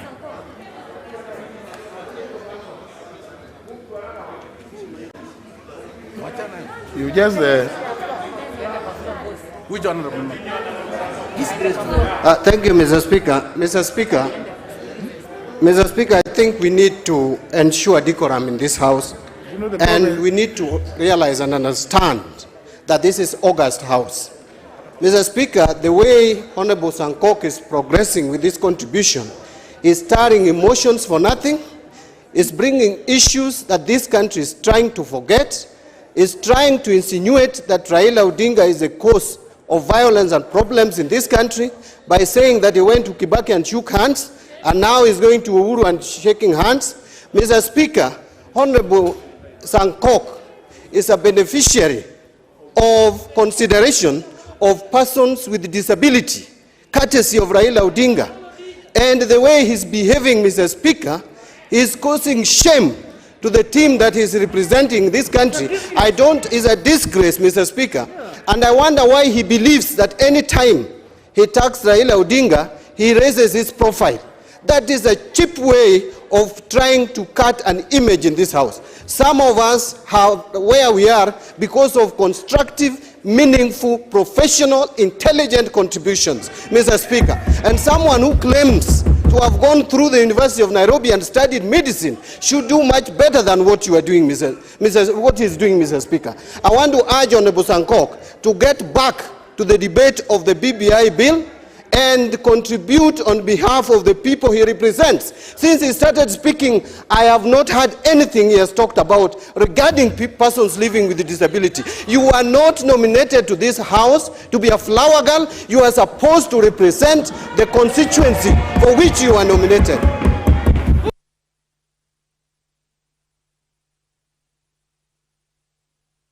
Now, the problem is having is that too many people. Thank you very much. Me, I'm not able to follow. Thank you very much, Honorable Speaker. Yeah. Honorable Speaker, just to bring you into speed, I said that Kenya had violence in 1982. I was 4 years old at that time, and there was somebody who was mentioned that time. There was violence in 1997. There was violence in 2007, 2013, 2017, and I said that we cannot wait for the hands to shook for us to be peaceful as a country. We need to instill, Kalonzo Musyoka shook hands with Uhuru. Why are they, Kalonzo Musyoka did shook hands with Kibaki. Yeah, they shook hands. So I don't know why the guilty one are feeling, if you are guilty, then you are guilty as charged, Honorable Speaker. Honorable Speaker, on the issue of representation, Honorable Speaker. Honorable Speaker, on the issue of representation, Honorable Speaker, we also need in this country, and I think Mbadi did not hear that I mentioned that the position of the Prime Minister should be left for a person with disability. And I am again saying that we should have an electoral college to elect person with disability, and I had even proposed this one in the task force, Honorable Speaker, that is like that one that is in Uganda, so that person with disability, when they come into this house as leaders, Honorable Speaker, they have representation. They have been elected by a person with disability whom they represent, so that the loyalty of a member of parliament does not only lie on the party, but also lie on those whom you represent, Honorable Speaker, because currently, through nomination, Honorable Speaker, you are just loyal to the party that nominated you, Honorable Speaker. But if you have an electoral college, like what happened in Uganda, Honorable Speaker, then you are elected by those whom you represent, Honorable Speaker. Honorable Speaker, this bill is very good, especially on the issue of patriotism, Honorable Speaker. We should actually be patriotic to our country, and our patriotism should come from within us, Honorable Speaker. Honorable Speaker, I would have expected that in this BBI bill, because we are fronting the issue of patriotism, Honorable Speaker, instead of us fronting the issue of BBI using some songs that is called reggae and so on, Honorable Speaker, we will have used songs like Tushangilia, Kenya, Taif, something like that, Honorable Speaker, to instill some level of patriotism in us, Honorable Speaker. Honorable Speaker, and there was a time that we were actually supposed to have a national dress, Honorable Speaker. So, Honorable Speaker, even in that one, Honorable Speaker, I think it is very important for us to be able to be patriotic. So this bill do address those issues, and I really do support that particular bill, Honorable Speaker. Honorable Speaker, I have analyzed this bill. I have read from page 1 to the last page, Honorable Speaker. And this bill, Honorable Speaker, I have not seen anywhere that will require a referendum, Honorable Speaker.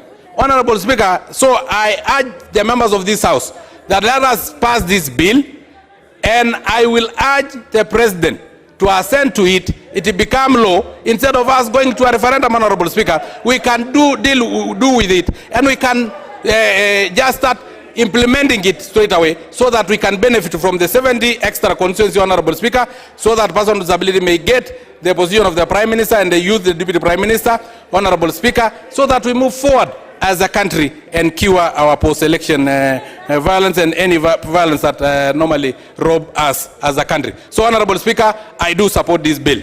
Thank you.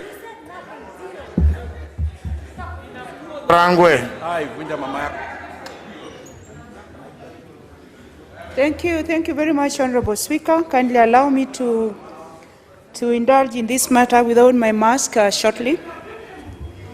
And I want to thank God for allowing me to participate in this August House, in this constitutional moment. And it's a privilege, really, for Rangwe people to participate in the amendment bill that amends the Constitution of Kenya. I want to appreciate the process that this particular bill has gone through for it to come to this end. And one of the eminent persons who participated in the process of bringing this bill to the House before it came to the House is one of my constituents, Dr. Collins Odote, who is a real scholar. And by virtue of that alone, I really appreciate what is the content of this particular document. That is a member of Rangwe constituency where I represent, and I really have faith in this. From where I stand, Honorable Speaker, my party position is that I support this particular bill in its entirety. And I'm not going to do it just because I've been advised by my party. Before my party has given that advice, we have been educated on the matter of this bill. And when I'm coming here to speak, Honorable Speaker, I am speaking from a point of authority on information that I have regarding this bill. Honorable Speaker, allow me to look at certain questions that are pertinent to what has come before this bill. Sometimes in 2007, Honorable Speaker, we had a situation in this country where this country was on fire. We had a situation where people were being cut when they were moving down to Western in Naivasha. We had people who were dislodged from what they had known to be their homes for very many years, from Rift Valley, and they found themselves homes otherwise. And we had even people who were burnt in our local churches, Honorable Speaker. This is what is informing this particular debate that we have right now. So we really need to interrogate this matter with a lot of humility. We don't need populistic ideas in looking at what is in this bill, Honorable Speaker. And the persons who have talked ahead have elucidated the constitutionality of this bill. So it is in no question that there is nothing that is not constitutional in this bill. It is anchored in our current constitution, and we are making amendments to this bill, Honorable Speaker, with a clear mind that we are coming from a point as a country, and we need to move to a better point. If we do not embrace change, it is said, change is going to change us. And we are speaking on this matter as members of the August House to embrace change for posterity. A change that is going to make Kenya a better place to live in. A change that is going to amend certain articles in our constitution for the betterment of our country. Allow me, Honorable Speaker, and I know I'm on record in this country, that even before our two principals, the leaders whom we respect very much, Honorable Muigai Kenyatta, who is the President of the Republic of Kenya, and my party leader, Raila Amolo Odinga, before they shook hands, I was on Nation TV pleading with these two generals that they should listen to each other, they should speak to each other, and meet at some point and put together Kenya in peace. And this is what happened later on. I didn't know it was actually going to happen, but it is an appeal that I made to our two very eminent Kenyans, and they listened to themselves, and they talked to themselves, and they put their partisan interests aside and put the interests of this nation ahead of everything. So I want to thank the Honorable Uhuru Muigai Kenyatta, and I also want to thank Raila Amolo Odinga, who has fought for this country, who has been in the forefront of bringing change in this country, for putting their issues aside and their interests aside to come and listen to Kenyans. Suppose, just suppose, Honorable Speaker, that when Raila Amolo Odinga was being sworn in as the people's president of this country, suppose Uhuru Muigai Kenyatta decided to go and clear everybody, Honorable Speaker, in the interest of the law, what could have happened? What could have happened to this country? But he took a back stand, and I want to appreciate His Excellency the President of the Republic of Kenya and his people who advised him at that particular critical moment to take a back stand and just let things go and put this country in order. So we are not talking about anything populistic in this particular critical moment of our nation, but we are interrogating matters that are going to bring peace to Kenya. We are interrogating matters. It is a give and take. There are positions where we may not get everything in this particular discussion. There are people who may have lost. There are people who may have gained. But what benefits Kenya most is what is of interest to us, Honorable Speaker. I want to look at the various places that I think I've been educated on, and on behalf of the great, on behalf of the great people of Rangwe constituency, if I talk about these matters, I think it's going to benefit the progression of this particular bill, so that we take it to the people through the referendum, because this is a people's bill, and the people are going to vote yes or no for it. And the role that we have as Parliament is to do our role of letting it pass through Parliament, and then we give our ideas on it, not necessarily to change it, because this particular bill has been looked at. But Parliament would vote the bill that it should pass or it should be rejected. There are gains that have been made in this country, especially on matters governance. And this particular bill has really worked very well on, especially when we come to issues, matters gender. The bill is good on matters gender, and recently when the country has been looking for the Chief Justice, there is a proposition by the Judicial Service Commission that the Chief Justice be a woman. It is not in the woman that we are looking at the Chief Justice, but we are looking at the qualifications of a person, a Kenyan. And Kenyans went ahead to give a list of senior persons who are in the judiciary. And women, very many women, appeared in that list. I am also envisaging a situation where a time may come when, through an electoral process, we are going to have more women in Parliament than men.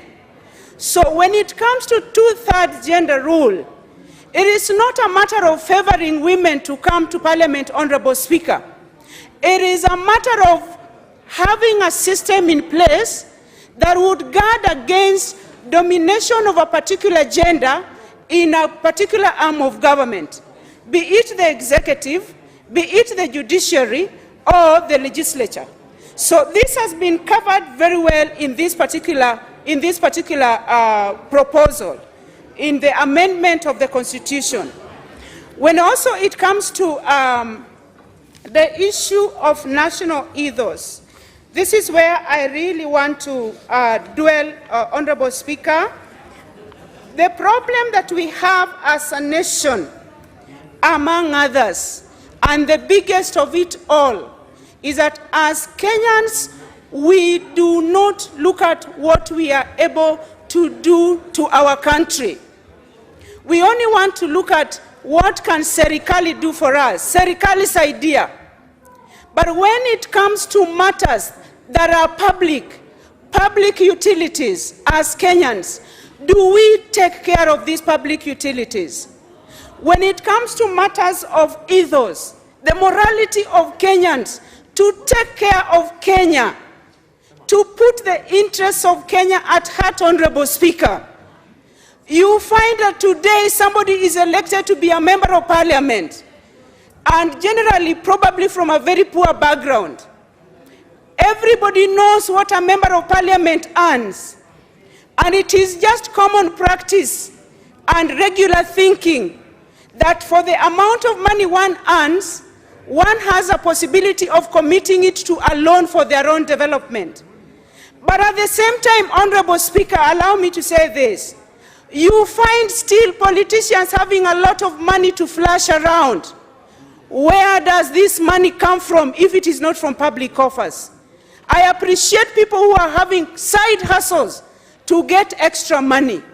But for the ones, Honorable Speaker, who do not have side hustles to get their own money, aren't they stealing from Kenyans? This is the dialogue that we should have at this particular point. Do we have moral principles as elected leaders in this country to help in mitigating corruption among ourselves as elected leaders? You find that today somebody is elected from a very poor background, and in about 2 or 3 years, they are having several story buildings at the expense of the people whom they represent, Honorable Speaker.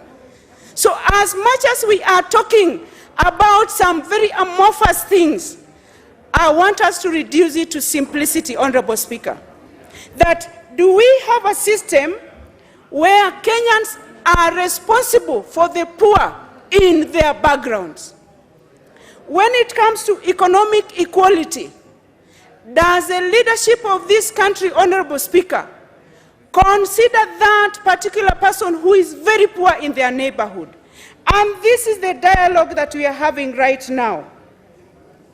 Honorable Speaker, from the proposition of the amendment of Article 11A on economy and shared prosperity that is being amended, this is being anchored with the aspiration of a new economic model that would provide equitable opportunities for all people. We want equitable opportunity for all people. We want equitable opportunity for our young people. We have a big percentage of Kenyans. Over 65% of Kenyan population is made of young people. And when it comes to economic growth, the BBI, and specifically the amendments to the Constitution that are proposed right now, are going to address this particular issue. And in so doing, Honorable Speaker, I should believe we are going to move forward as a country. When also it comes to economic model that provides equitable opportunities, when we give equitable opportunities, Honorable Speaker, then the current particular pandemic that we are going through that has created joblessness, in the long run, this is going to address issues that are going to create jobs in this country. I also want to look at the issue of application of science and technology in production systems. Honorable Speaker, science has been relegated to some kind of corner. And as much as we have innovations in science, how much do we add in our national budget to do scientific investigations? So there are many items that are in this particular bill that are good for this country. And even as I finish up, one of my colleagues ahead had spoken of removing power of a commission to an individual. The office is as good as the individual who serves in that office. And we are not removing powers from a commission to an individual. We are moving powers from a commission to an office. And for the work of that office to function, it requires the integrity of an individual. And it is matters of integrity that we are addressing as an issue in this country at this moment. So I'm supporting this particular bill, and I know it is for this country, and it is in my party. Member for Machoge Borabu. Thank you, Honorable Speaker. Mr. Speaker, it's been a long day waiting to be given this opportunity to speak. But I want to say that it has also been a good opportunity for me to listen to many members contribute to the amendment bill with diverse viewpoints. Honorable Speaker, I want to begin by saying that I'm so happy for this particular occasion, that as a nation we have come together through the initiative of the leadership of this country to begin engaging in a process where we can look back and say, here we have gone wrong, here we have done well, we can proceed. So, Speaker, I want to say that the bill before us has been constituted through a process that has engaged more or less the whole Kenyan community. I know that there has been a good purpose for this bill. The Speaker, many of us have already alluded to the situation we find ourselves as a country every after election. But I want to say that the bill that is to be amended goes beyond the point of election. It talks about what else has happened between elections that has drawn this country to a state of hopelessness. But, Mr. Speaker, I want to say that it has been a good opportunity for the leadership of this country to provide this particular narrative for Kenyans to begin engaging, for Kenyans to begin propping themselves with the kind of differences that I'm seeing in the House. Which opportunity, Mr. Speaker, can then help to reshape this country? The change Kenya is looking for cannot come from one thinking. It can come from the diverse viewpoints that we are witnessing in this August House. I want to say that as much as others may look like they are opposing the bill, I think all that they need to understand is that there are various pathways to bring about the change Kenya is looking for. This is one of the pathways, and there is no single pathway, Mr. Speaker, that can be a smooth flow. There will always be bumps, there will always be hurdles. But I want to say that to this particular point, that as a nation, the fact that we have begun to engage on our differences, to me, is a good opportunity.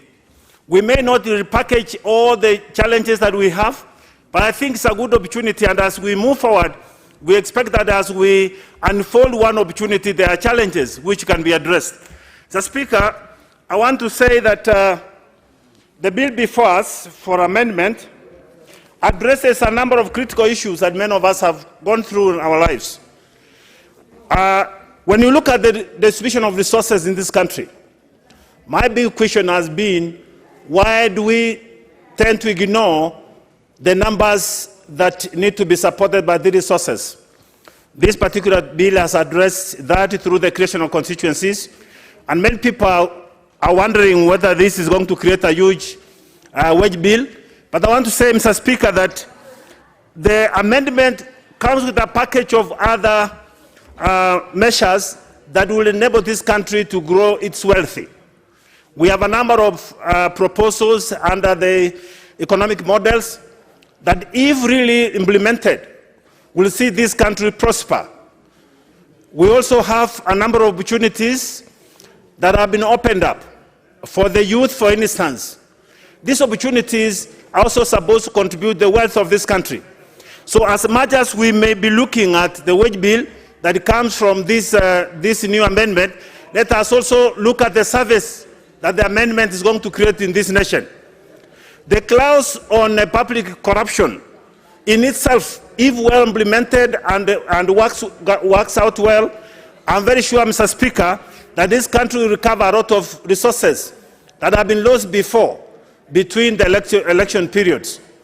And finally, Mr. Speaker, I want to say that the damages and the costs and the inconveniences and the economic delays that come after post-election, if this bill, as it has been already presented, opens a space for leadership, I think the number of recoveries will be enormous. Mr. Speaker, I want to say that this bill also brings to this country a window of opportunity at the grassroots level, not only in engagement, but also in bringing in more resources at the county, at the ward level. So, Mr. Speaker, I want to say that this indeed is an opportunity of distributing the Kenya nation resources. And for that reason, Mr. Speaker, I wholeheartedly support this bill and also encourage my colleagues to look forward and see this as one window that can enable this country to move a step forward. For change cannot be expected to come once. Change is a process. We are in a process of bringing about change in this Kenya, and we must move even when there are hurdles. Mr. Speaker, I want to say that I support this bill. Thank you. Member for Tongaren. Thank you, Mr. Speaker. I had thought I was way behind, so I had kind of lost track. But thank you for this chance to contribute to this very, very important bill. Mr. Speaker, as one other speaker said, I was privileged to be in this House during the making of the 2010 Constitution. Mr. Speaker, a constitutional moment is very important, and people need to be very collected and think seriously about everything that they would say. Mr. Speaker, maybe a little bit into history. Mr. Speaker, Africa is a very interesting place in the sense that Africa left on our own, we had little nations. Each of our tribes was a nation with its ideals, traditions, and things. Then in came the colonialists, who put us all together, stirred up the waters, exterminated certain tribes, and messed up others, then lumped us all together and called us countries. And that's where our trouble started. Because these multi-ethnic tribes put together into a country had to find a way of surviving together. Mr. Speaker, it's a miracle that we have survived as countries up to this moment. In fact, Mr. Speaker, I think the colonialists, when he exited, did not imagine that we'll survive up to now. So we are faced with a problem that we need to sort out. That we are together, and we have to live together. We have to continue to live together and to thrive together and make our future together as a country with those several other nations. Like you can talk of the Luya nation, you can talk of the Kikuyu nation, you can talk of the Kalenjin nation. All those nationalities are lumped together into one country. Some of those nationalities have their own traditions, they have their own ways of doing their things, but somehow we have to live together and survive together. And at independence, three terrible things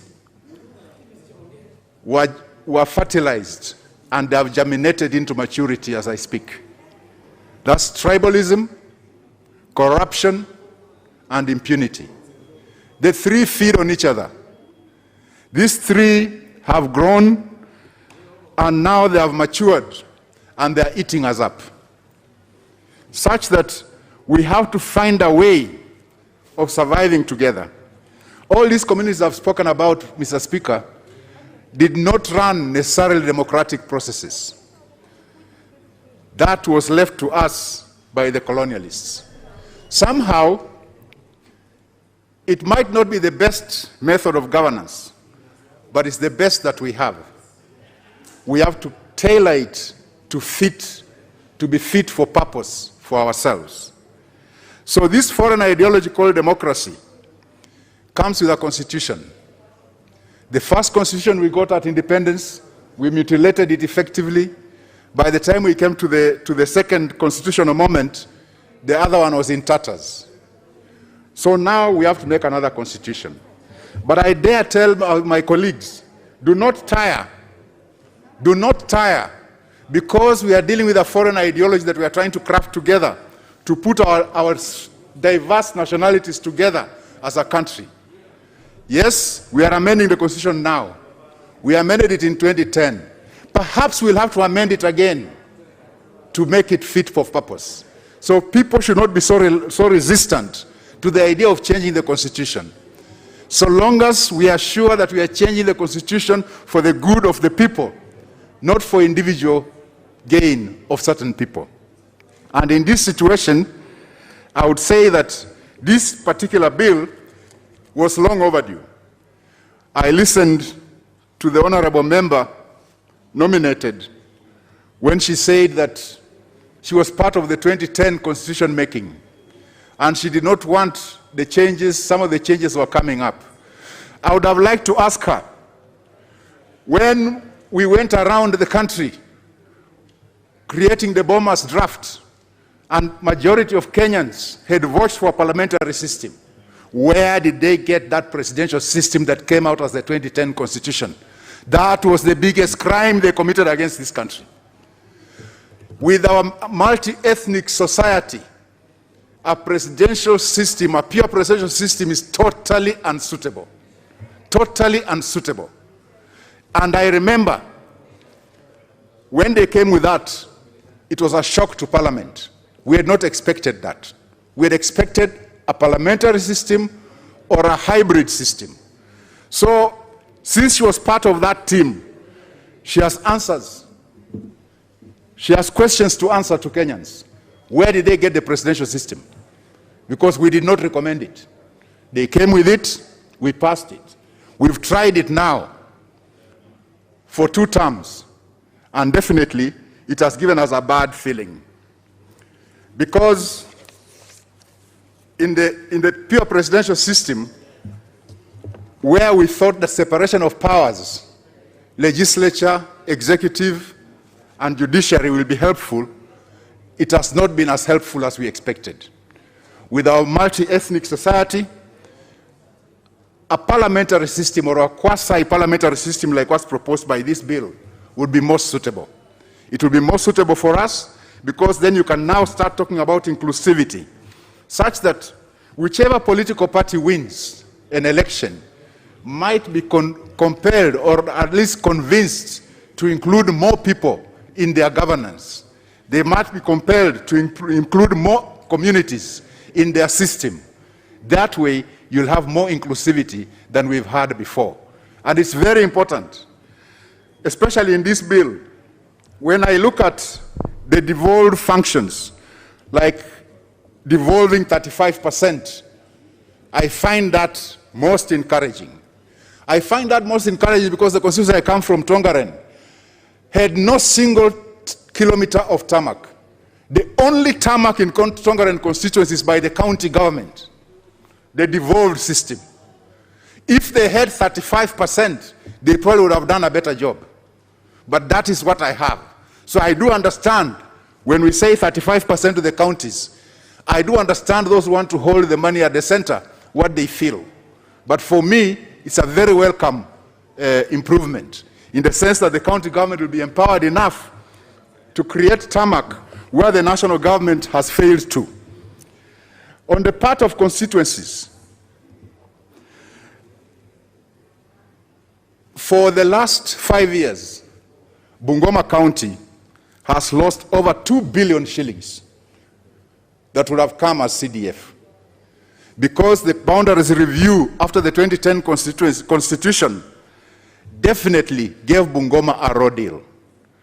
Because while the populations were only differing by about 50,000 between Bungoma, Kakamega, and Kiambu, Kiambu and Kakamega got 12 constituencies, while Bungoma got 9. So we lost 4 constituencies. Since we amended the CDF Act in this House to make CDF be shared equally, that means if we had those 4 constituencies, we would have had 2.6 billion shillings. That unfair distribution of constituencies has led to Bungoma losing 2.6 billion shillings. And yet, Mr. Speaker, when you look at the records at the Kenya National Bureau of Statistics, you'll find that Bungoma is one of the counties with the highest poverty index in this country.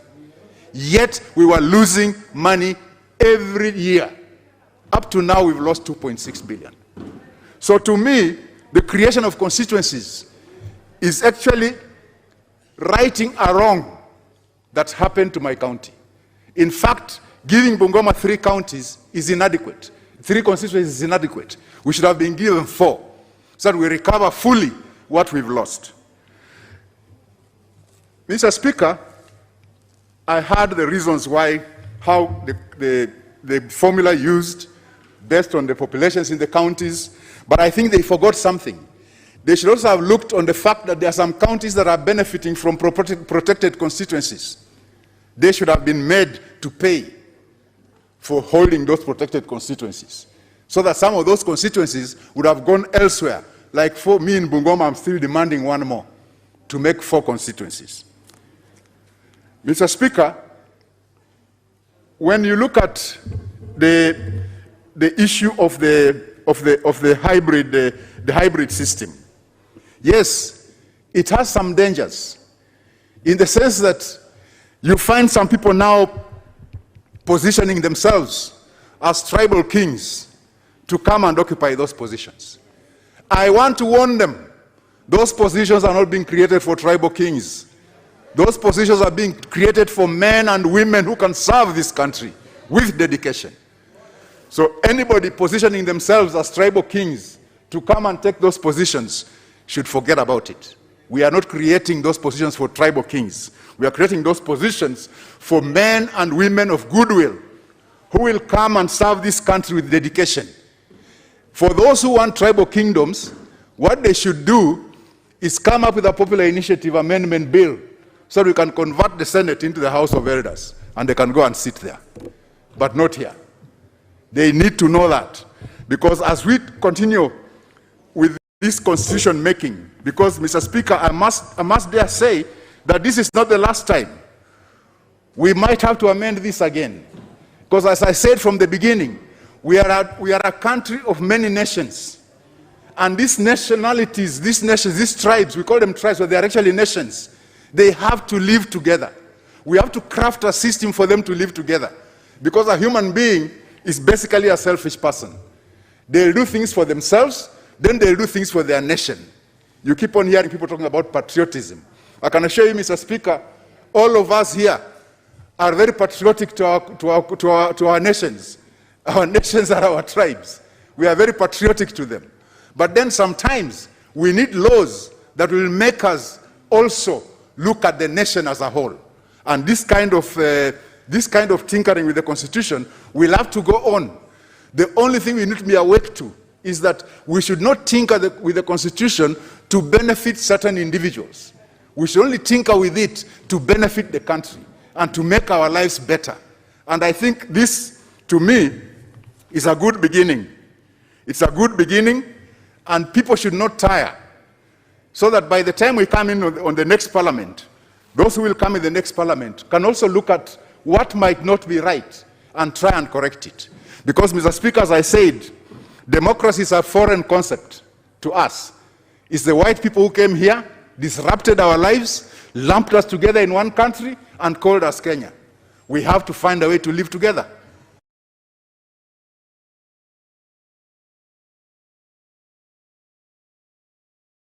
For us to live together. Because honestly, if I wanted to marry a wife, I must have some cows. My father probably will be called upon to pay that dowry for me. I know some other communities where for a young man to get a wife, he has to go and steal cattle to go and pay for the wife. And that's very normal to them, for them. While for me, it will be abnormal. For me, it will be abnormal. So we are different nationalities, and we need to accept ourselves as that way. And we need to put in laws, constitutions that help us live together, help us work together, help us develop the country together, and have at least a common destiny for our country. That is possible, that in future, all this will wear off. Culture changes. Culture is dynamic. In future, I'm sure as we continue interacting with each other, our progeny, very many future generations, eventually our culture will materialize. Our culture will become one, and will be one community. But as of now, we need those laws.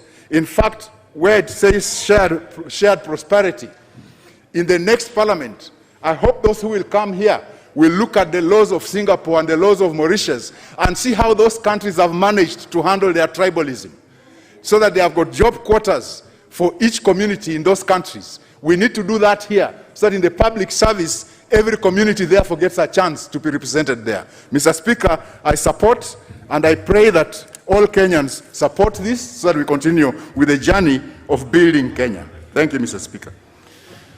Very well. Honour members, I have to readjust the order slightly, tinker with it so as to allow that we go back to order number 5. But even as we go to order number 5, for the convenience of the House and the country, I think I should issue this warning to the National Treasury. The Constitution is very clear in Article 221 that at least 2 months to the end of each financial year. Now, when people wait until 29th of April,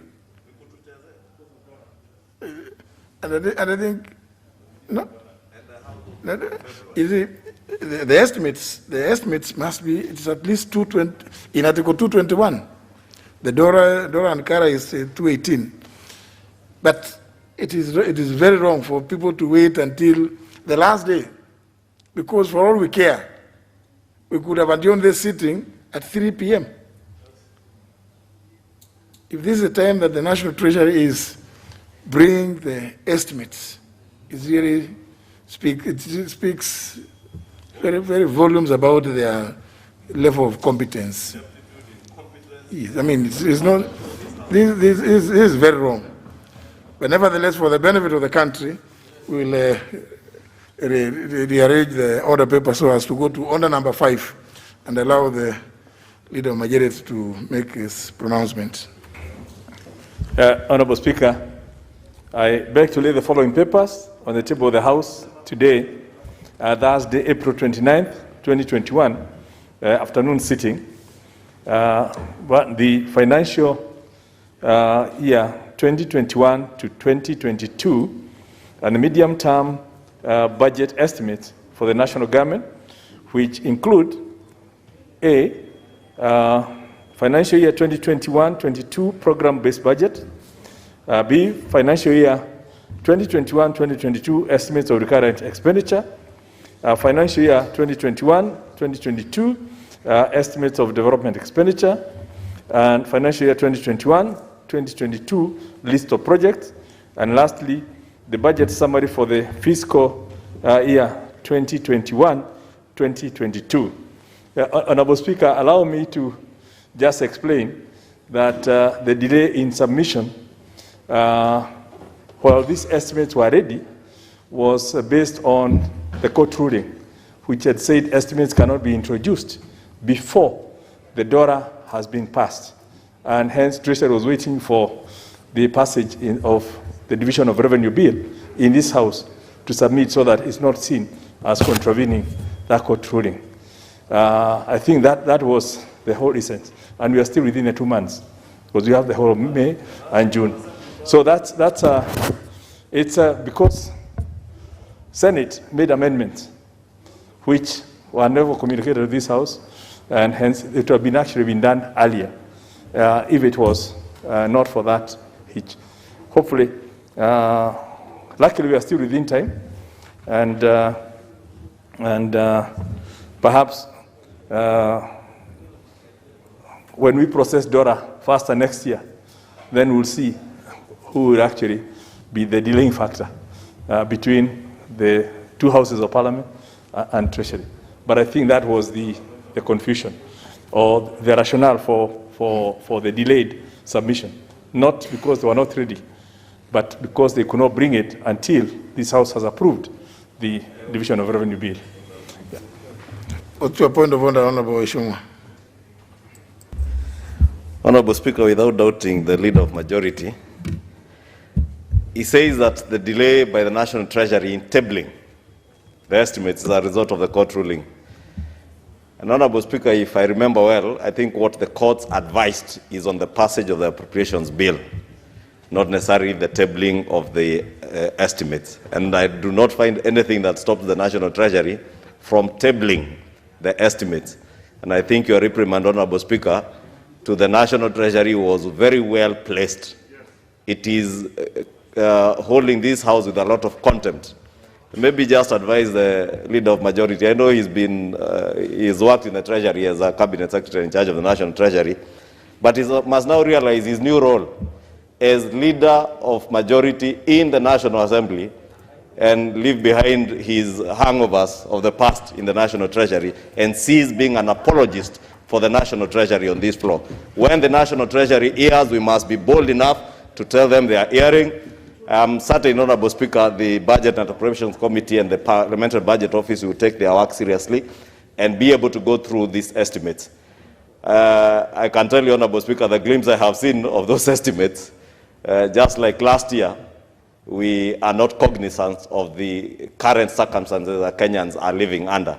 And therefore, probably part of the reason why these estimates are coming late is because the National Treasury wants to take this House with contempt and also by surprise, so that we do not have adequate time to critically scrutinize those estimates to ensure that they address the current needs of the people of Kenya, which to a large extent, Honorable Speaker, and we will get to that when they are analyzed in our committees, you will come to see. And therefore, I just want to advise the Leader of Majority to cease being an apologist for this National Treasury. They are taking us with a lot of contempt, not from CDF, not the county governments that are crying that they have not been given over 80 billion shillings, not to late stabling of documents, Honorable Speaker. Let us be able to stand our position, and I want to associate myself with your sentiments to reprimand the National Treasury, and we should do that as a House, Honorable Speaker. You spoke for us, and I want to completely disassociate myself, Honorable Speaker, with the apologist remarks of the Leader of Majority. Well, I think we go back to the motion. The member for Endebess. Thank you, Honorable Speaker. Honorable Speaker, allow me to put my mask down. I've been sitting in this House since morning up to now. Honorable Speaker, on the onset, allow me also to join my colleagues in the medical profession.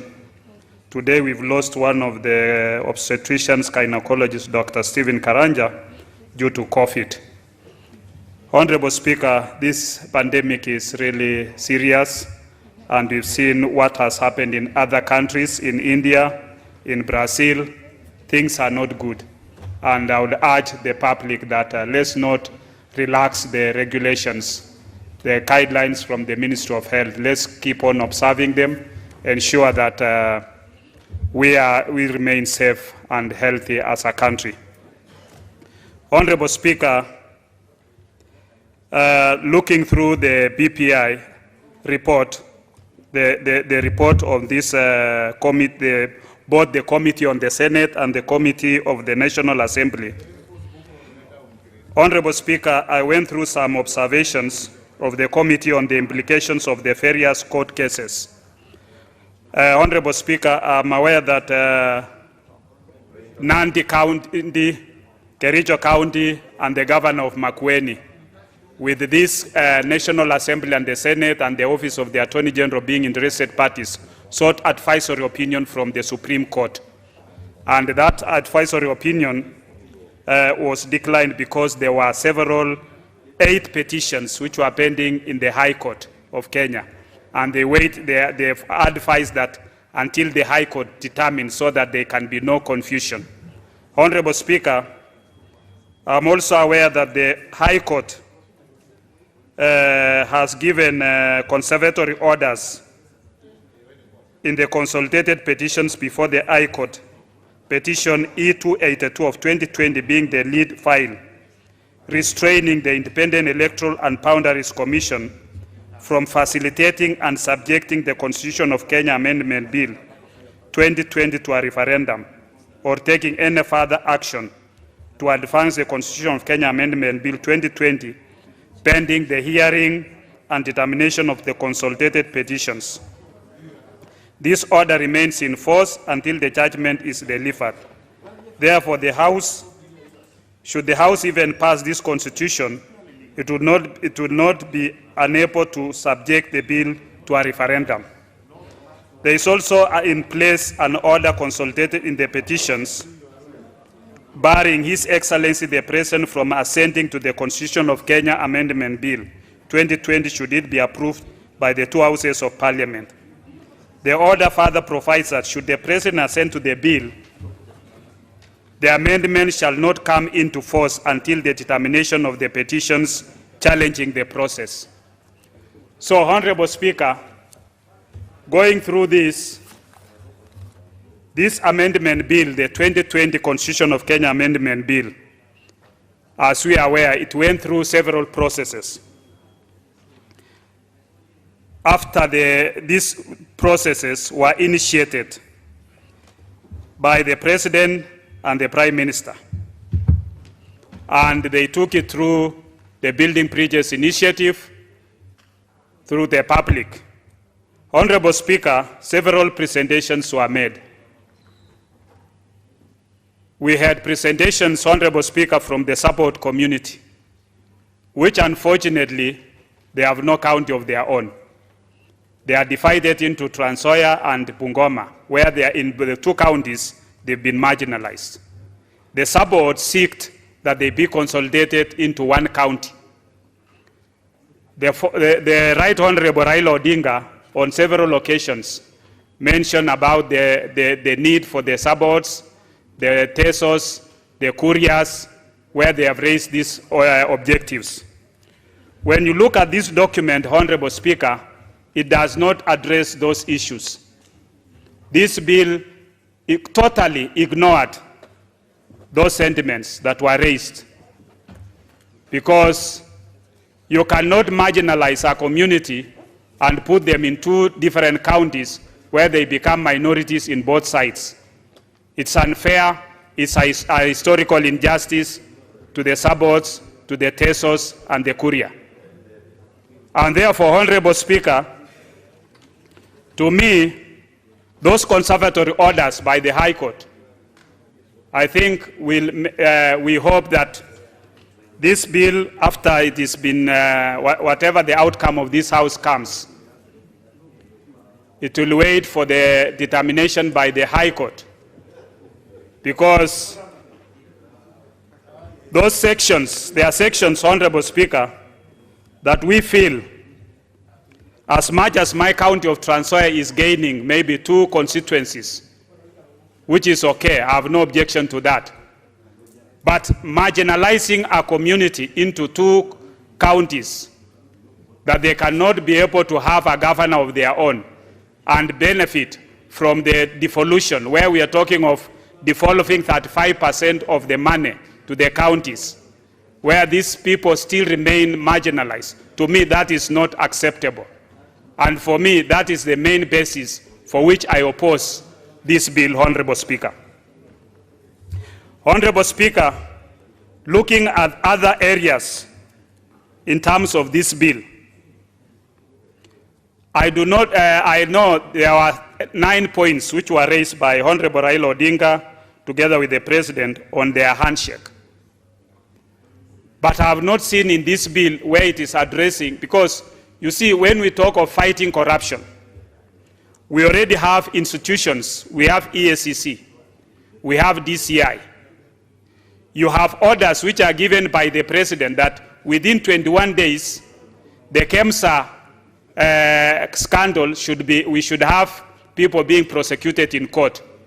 Several months down the line, we have to wait for the US government, for the Secretary of State, Blinken, to talk about visiting Kenya and raise the issue about the theft in KEMSA, that the President now rushes to make changes in the KEMSA board. Making those changes is cosmetic to me, because it does not address the real issues. What happened with the issue of those who looted KEMSA, those who inflated the prices? What happened with the 21 days, which was given by the President, that he needs to have a report in his office. Yeah, to see people being prosecuted by EACC and DCI. What is it that has happened? Do we have to wait for the United States of America to be able to start sanctioning us? To be able to now tell us that the ARVs which are at the boat cannot be distributed through KEMSA because they no longer trust KEMSA. To me, those are the issue about changing the KEMSA board. The KEMSA board does not run KEMSA. It's a board of directors, which maybe sits once in quarterly. But they rewrote in KEMSA. Do we have people who have been prosecuted? What happened with the ultimatum that the president gave of 21 days? Has it been addressed? When we even talk of that, the main issue that was even raised by the people from the Mount Kenya region and the central Kenya was 1 man, 1 shilling. Is that reflected in this bill? Are the people of Mount, you find that in this, even when you look at the constituencies, Mount Kenya is only getting 8 constituencies.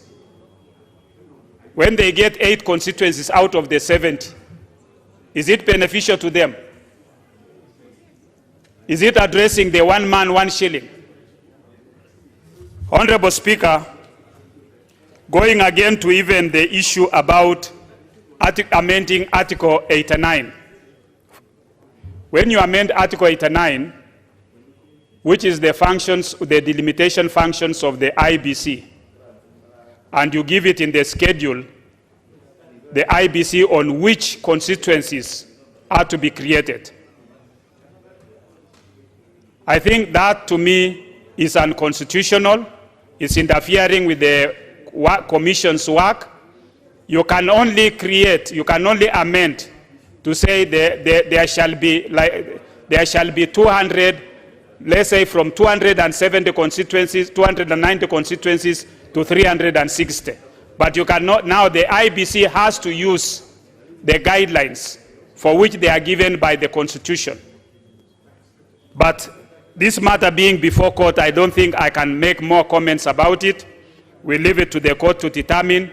But I'm happy that once this process is over from this House, it cannot proceed beyond just us passing or rejecting it. But on my position, I reject. Thank you, Honorable Speaker. I oppose it. The Honorable Gladys Sholay.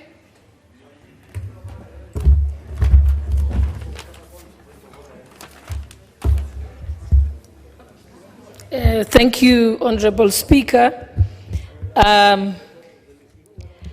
Upon reading this particular constitutional amendment bill, also known as the BBI bill, I have become extremely disturbed.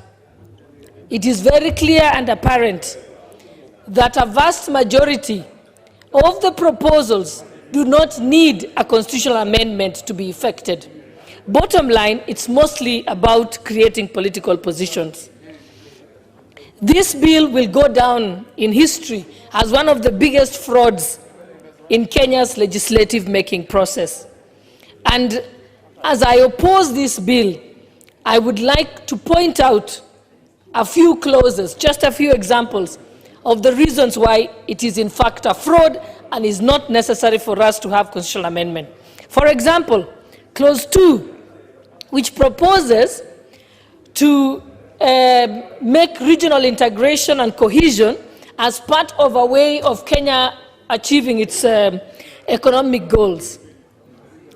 Actually, it is very absurd for Kenya to put that requirement in its own constitution, yet our neighbors have not done the same.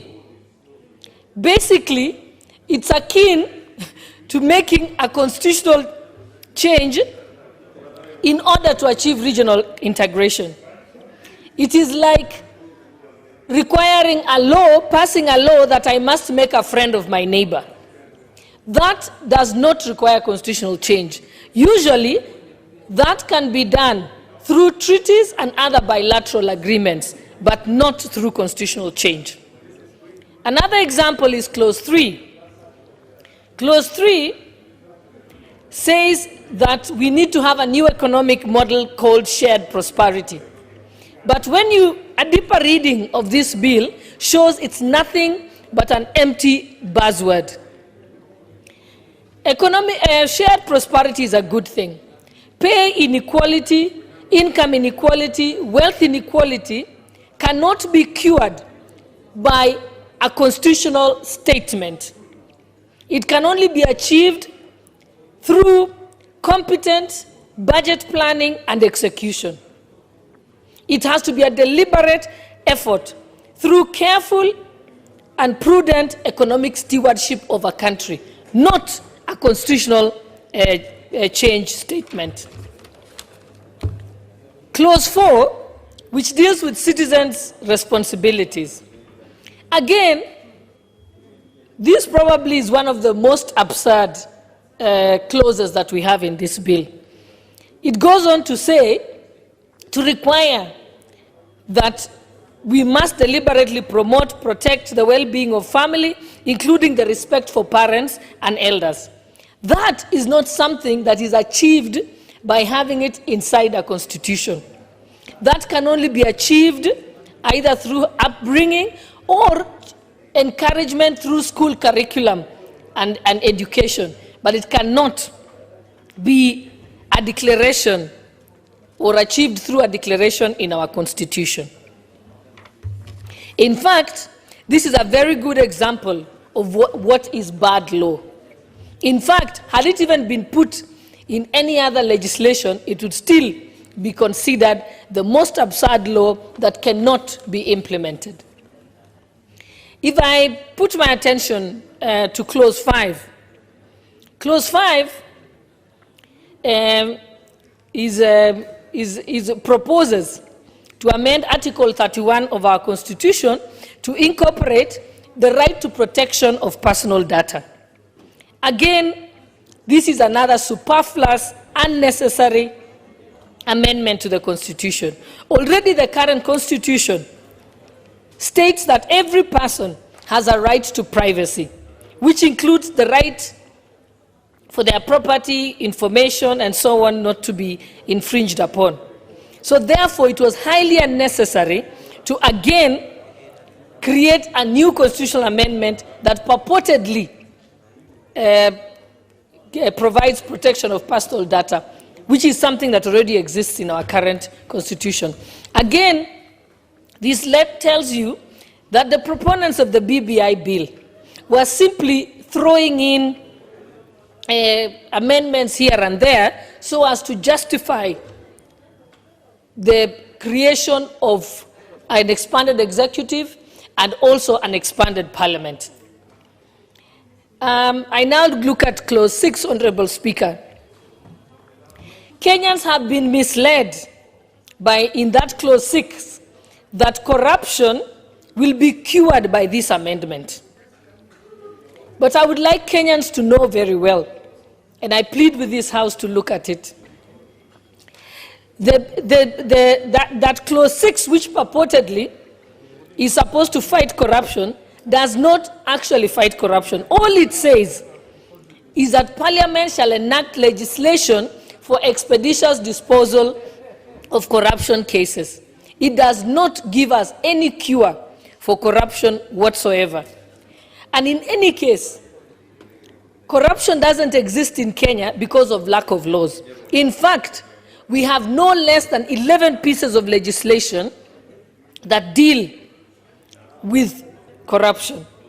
And therefore, putting another provision in the Constitution indicating that Parliament shall enact a law, that doesn't guarantee us any fight against corruption. In fact, we know that many times the Constitution has said that Parliament shall enact a law, and we know that this Parliament is guilty of declining to enact laws. Clause 7, which is legislation on elections. Again, this has been touted by proponents of BBI as being able to cure post-election violence or post-election disagreements. But it does not. A close reading of it simply says that Parliament shall enact legislation to impose sanctions on parties that do not implement the 2/3 gender rule. Again, this is another counterproductive and necessary amendment that can be done through amendments to the Political Parties Act. You do not need to have a constitutional change in order to achieve this. Again, proponents of BBI have gone on to say that Clause 8, which deals with the electoral disputes, is going to solve any disagreements after elections. And all it is doing, actually, the truth be told, it does not cure post-election violence. It simply broadens the mode of service when you want to file an election petition. Historically, this comes from the situation where in 1992 and 1997, when you required personal service, it was difficult to serve your opponent. So it has not cured any post-election violence whatsoever. In fact, it is introducing a very dangerous system of serving persons electronically. This can be infringed upon, the security of that method. It can also be abused and can even be used to perpetrate fraud. The current service that we have, which is through either direct or through newspapers, adverts, is sufficient enough. There is no mischief whatsoever that this constitutional superfluous constitutional amendment could possibly do to change some of the challenges that we have with the disagreements after the electoral process. And I think in the interest of time and to give other people an opportunity, I'll point out one more also. Clause number 10, which deals with delimitation of electoral units, where apparently there is a second schedule in the bill that creates extra constituencies. Again, this is the most unconstitutional part of this particular bill. And I am confident that the courts will throw it out. There is the BBI task force has no power whatsoever in any part of law to create constituencies. They can only propose that IEBC should speed up the review of boundaries and constituencies, or set a number, but not to allocate them to various counties and various electoral units. And in any case, the manner in which this has been done is extremely pedestrian. By the time, the reason why IEBC goes to the ground and talks to the locals before it undertakes delimitation of boundaries, it's because you start boundaries review at the polling station level and at the ward level before you get to the constituency level. The unconstitutionality of this particular clause goes on to purport to direct IEBC how to undertake the work that is constitutionally mandated to do under Article 89. And lastly, I'd like to point out, again, as part of the fraud that is being perpetrated by this BBI bill, is when they tell counties that you will get 35%, it will be increased to 35%. Remember, 35% of zero is zero.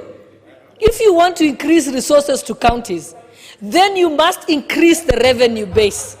If the revenue base increases, and you end up with a situation where you're even saying 10%, it will still be 10% of a substantial amount. You could get 50% of an insignificant or non-existent amount. Again, this is a very convoluted manner in which you can lie to people that you will increase the amounts that are going to the counties. And with those few remarks, Honorable Speaker, I beg to strongly oppose this charade and this fraud that is being used to con and fool Kenyans. Thank you. The Honourable Member for Isiolo North, Honourable Hulufo. Thank you, Madam Speaker, for the opportunity to contribute to this historic bill. Madam Speaker, this proposed amendment to our current constitution is going to be probably the first amendment that may go through. Madam Speaker, sovereignty belongs to the people of Kenya, and as per our constitution, it can be exercised either directly by the people or through elected representatives. We all know that this particular proposed amendment is a product of handshake by the two principals, that is His Excellency, our beloved President Uhuru Kenyatta, and the Right Honorable Prime Minister Raila Amolo Odinga. We all know what happened after the disputed presidential election of 2017. And following the repeat presidential election, where His Excellency was declared the winner, we found ourselves in a very difficult situation as a country. We, for the first time, encountered a situation where we had constitutionally elected president who was running the country, and we had a situation where a people's president was sworn in. And we found ourselves with two presidents. The president who was sworn in as per the constitution, and we also had one who was sworn in using the same constitution, but who carried the title of people's president.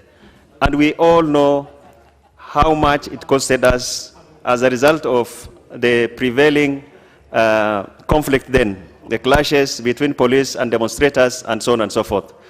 And therefore, as we discuss, as we debate this proposed amendment, it is important for us as members of parliament to appreciate the realities which informed initiation of this amendment, as it is currently constituted, is actually, it can fit the bill of being an amendment through the popular initiative.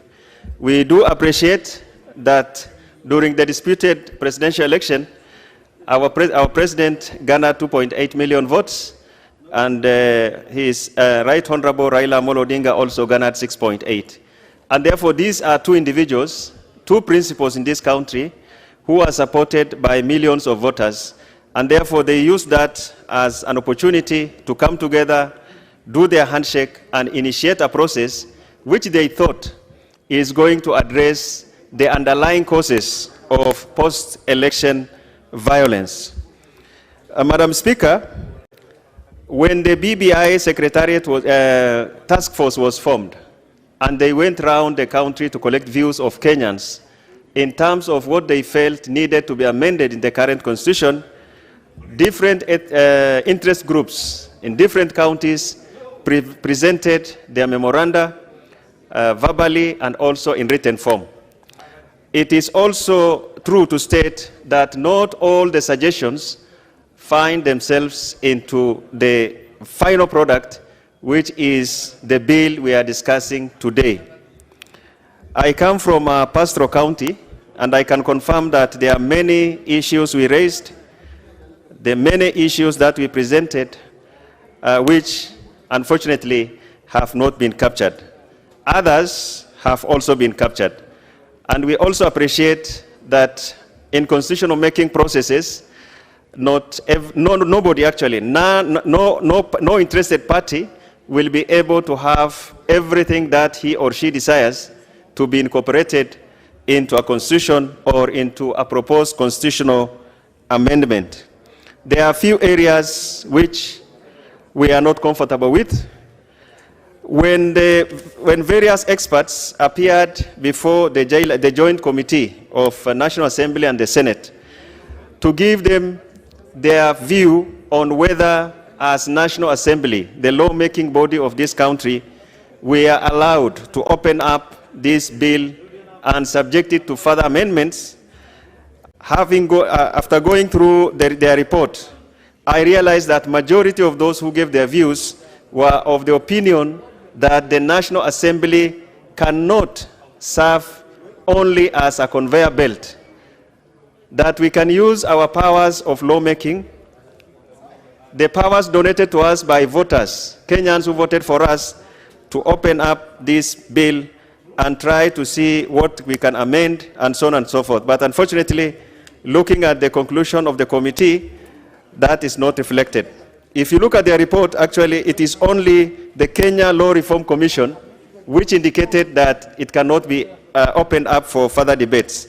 Individuals who presented their views, experts, like the President of Law Society of Kenya, the representative of International Commission of Jurists, and also lawyer Kibe Mungai, indicated that seeing ourselves merely as a conveyor belt was not in order.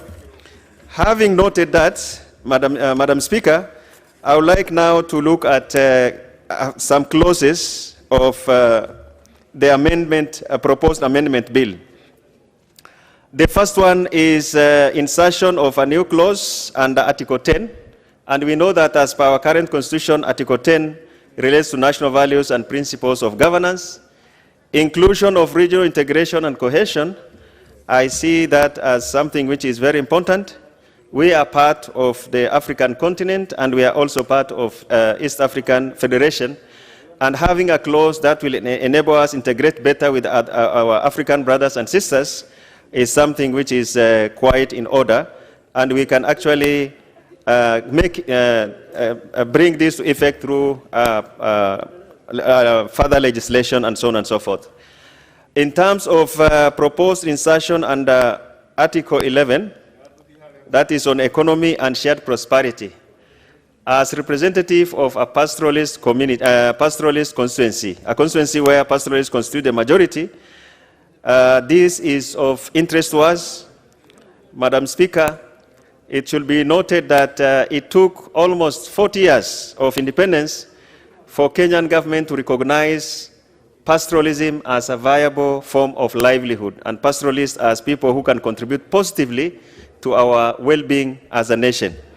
We do remember the sessional paper number 10 of 1965 on African socialism and its implication for development, which created lopsided development, which treated all the marginal areas areas unworthy of government investment, and which also assumed that investment in high potential areas will serve our interests as people in marginal areas through trickle-down effect.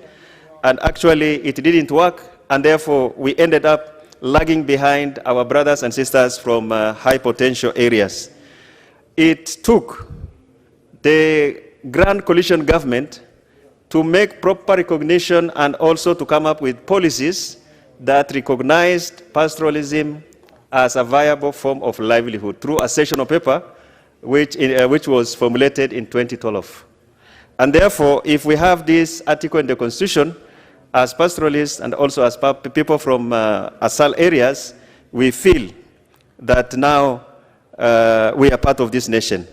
And more so, if you look at sub-article 2, paragraph C, where sustainable livelihood sources were mentioned, pastoralism is one of the sources of livelihood which the state will undertake, is encouraged to promote if this proposed amendment goes through. Madam Speaker, then we come to responsibilities of citizen. We know that our current constitution is one of the most progressive in the continent. It gives us a range of rights, economic, political, social, and cultural rights. Although probably not proper facilitation has been done for all Kenyans, irrespective of their ethnic, religious, and the geographic areas they occupy to enjoy those rights, but having them in the Constitution is the first step to make sure that we have those rights. But Madam Speaker, in as much as citizens we try to put pressure on the duty bearers to enable us, to help us to enjoy our rights, it is also necessary that as right holders, we also become responsible citizens. And therefore, personally, I find this to be very important, because if you look at, for example, the right of children, in as much as the government is supposed to ensure that children enjoy those rights, the parents have responsibilities, and therefore having this in Constitution is good. If you look at corruption, most of the times we condemn public officers who engage in corruption. But these officers can only engage in corruption if we have willing citizens to entice them with corruption. And therefore, if we have a clause in the Constitution which requires us to combat corruption, I think it is a good thing. And then, Madam Speaker, coming to right and fundamental freedoms, especially the article that relates to right to privacy. Currently, having your personal data, protected is very important. And therefore, I feel that that addition of paragraph E to make sure that your personal data is not infringed is very, very important. As things are, and using some lame excuses, security organs or other government agencies sometimes can invade your privacy and infringe on your rights to personal data and so on and so forth. As far as service of petition is concerned, we know how difficult it is, the difficulties lawyers face when they are trying to serve, especially people who occupy higher offices. Accessing them is not easy, and therefore, if we can come up with a legislation as proposed in this amendment, so that electronic form of serving, then that also is not a bad idea. Madam Speaker, the other clause which I found to be very interesting is the formula for sharing seats among the political parties, the nomination slots. As per our current constitution, the seats are shared proportionately on the basis of seats won. But sometimes you realize that there are political parties which garner substantial votes, but unfortunately those votes do not translate into seats. So this form of sharing will enable parties which are not able to garner seats but have actually acquired substantial vote to have a share in nomination to both county assembly and also the National Assembly. Now, there is one particular amendment which I am very comfortable with. Through a caucus, we were able to raise our concerns with the principals in Naivasha, but unfortunately, doing away with 47 women seats is a big mistake as far as I'm concerned. Those seats actually helps us, to realize gender parity. If we retain those 47 seats, and then the other top-up can be 10 seats, it will have been much easier. It will have been much easier. Personally, the formula or the new articles which are introduced, which are proposed to be introduced in the Constitution to ensure that no gender has more than 2/3 in Parliament, may actually cause us to have a very bloated National Assembly, because the Senate one is resolved because it's going to be 50-50. So, Madam Speaker, this is one of the articles which we said should not be touched when we made our presentation to BBI task force, and also when we had opportunity to meet with the principals. Unfortunately, it has been done away with, and therefore, for a county like mine, which has only 2 seats, and which was seeing the women seat as the 3rd seat, we are losing, and it's unfortunate, and I will leave it to people of Isiolo to decide whether to support this bill or not when it is subjected to referendum. As far as Senate is concerned, the 50-50 is quite okay.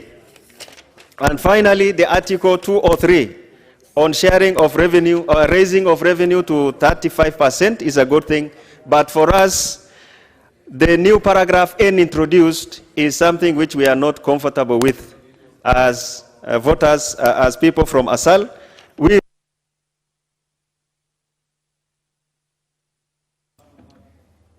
The Honorable Murugara, Gitonga, and honorable members, kindly allow me to say something to allay your anxieties. We are running out of time shortly, but please note that the debate is not ending. From my list here, we have very many people, members who are interested in contributing, and there is no intention whatsoever of cutting out on members who want to speak to this matter of very, very huge national interest. So that is just to allay your anxieties that there will be more time to debate on this. Honorable Murang'a. Thank you. Thank you, Madam Speaker. Madam Speaker, as you've observed, we've been here since 9:30 and been patiently sitting. I'm happy that eventually I have been reached and I have to weigh in into this debate, which debate is actually momentous on a historical occasion of constitution making. Allow me to speak as a member of the Justice and Legal Affairs Committee, where we sat and came up with a report which is supposed to guide members in discussing this bill. But I wish to set the record straight that as a member of that committee, I am conversant with that report to letter, and as an advocate and a lawyer, allow me, Madam Speaker, to point at a few salient issues that touch on the legality of the bill that has been brought to us so that it is processed for onward transmission to the public through a referendum. As Justice and Legal Affairs Committee that is sat jointly with the Senate Committee on Justice, we actually pondered over the nature of this bill, and especially when it came to who the promoters of the bill were. This bill is promoted by an entity known as BBI. We were not able to establish its legal status. We were not able to establish whether it is sui juris, whether it is a bill, it is an entity that can bring such a bill. Because eventually we established that the gazetted two entities were the task force and the implementation committee. In fact, the names, including that of Junet Mohammed, does not feature anywhere in as far as this bill is concerned. So he should not be telling us about 1 million signatures, because he's not the one who collected that. We also pondered over the popular initiative with the question as to what the role of Parliament is, and in as much as we resolved that the role of Parliament is not ceremonial, unfortunately, and in my own individual view, the role of Parliament in this is just but ceremonial. There is very little that Parliament can do in view of the provisions of Article 257 of our Constitution. We then went on to say that this bill raises several issues that require consideration in law, including the errors that are apparent on the bill. We concluded that these were actually typographical errors, including the errors contained in the 34 bills that were sent to the county assemblies, and the county assemblies, as usual, were not able to detect those errors. We also dealt with the issue of the judiciary ombudsman, which raises several questions in the legal perspective, including whether it is interfering with the independence of the judiciary. And in my estimation, it is actually doing. We talked about the functions of the Judicial Service Commission, which are being extended. Again, in my own view, the extension of those functions is actually clawing and fettering into the independence of the judiciary, and these clauses may actually be undesirable. We actually went on to discuss the change of government, bringing the executive into Parliament and creating the office of the leader of opposition or official opposition leader into Parliament. What most Kenyans have failed to realize is that the position of official opposition leader is protected. The Prime Minister, a new creation of this constitutional amendment, is also protected. But nobody is asking what would happen if the largest party made a coalition with the next largest party. You actually would have a leader of opposition without a party, without any party to protect him here. These are the issues that this bill is raising, including the bloating of parliament, which Kenyans are not quite happy with. We are moving from 290 constituencies to 360 constitutionally, with the option of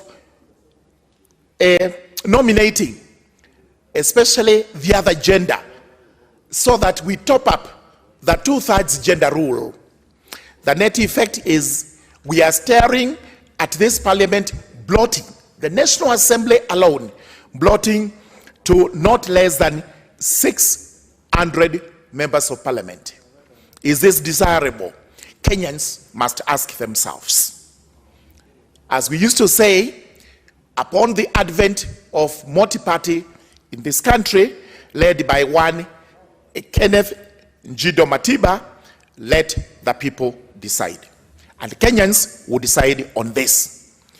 Now, as a representative of the people of Tharaka, I must feverishly speak for them because they are not satisfied with the provisions of this constitutional amendment bill, especially when it comes to the creation of the 70 extra constituencies. The Constitution of Kenya 2010 is clear.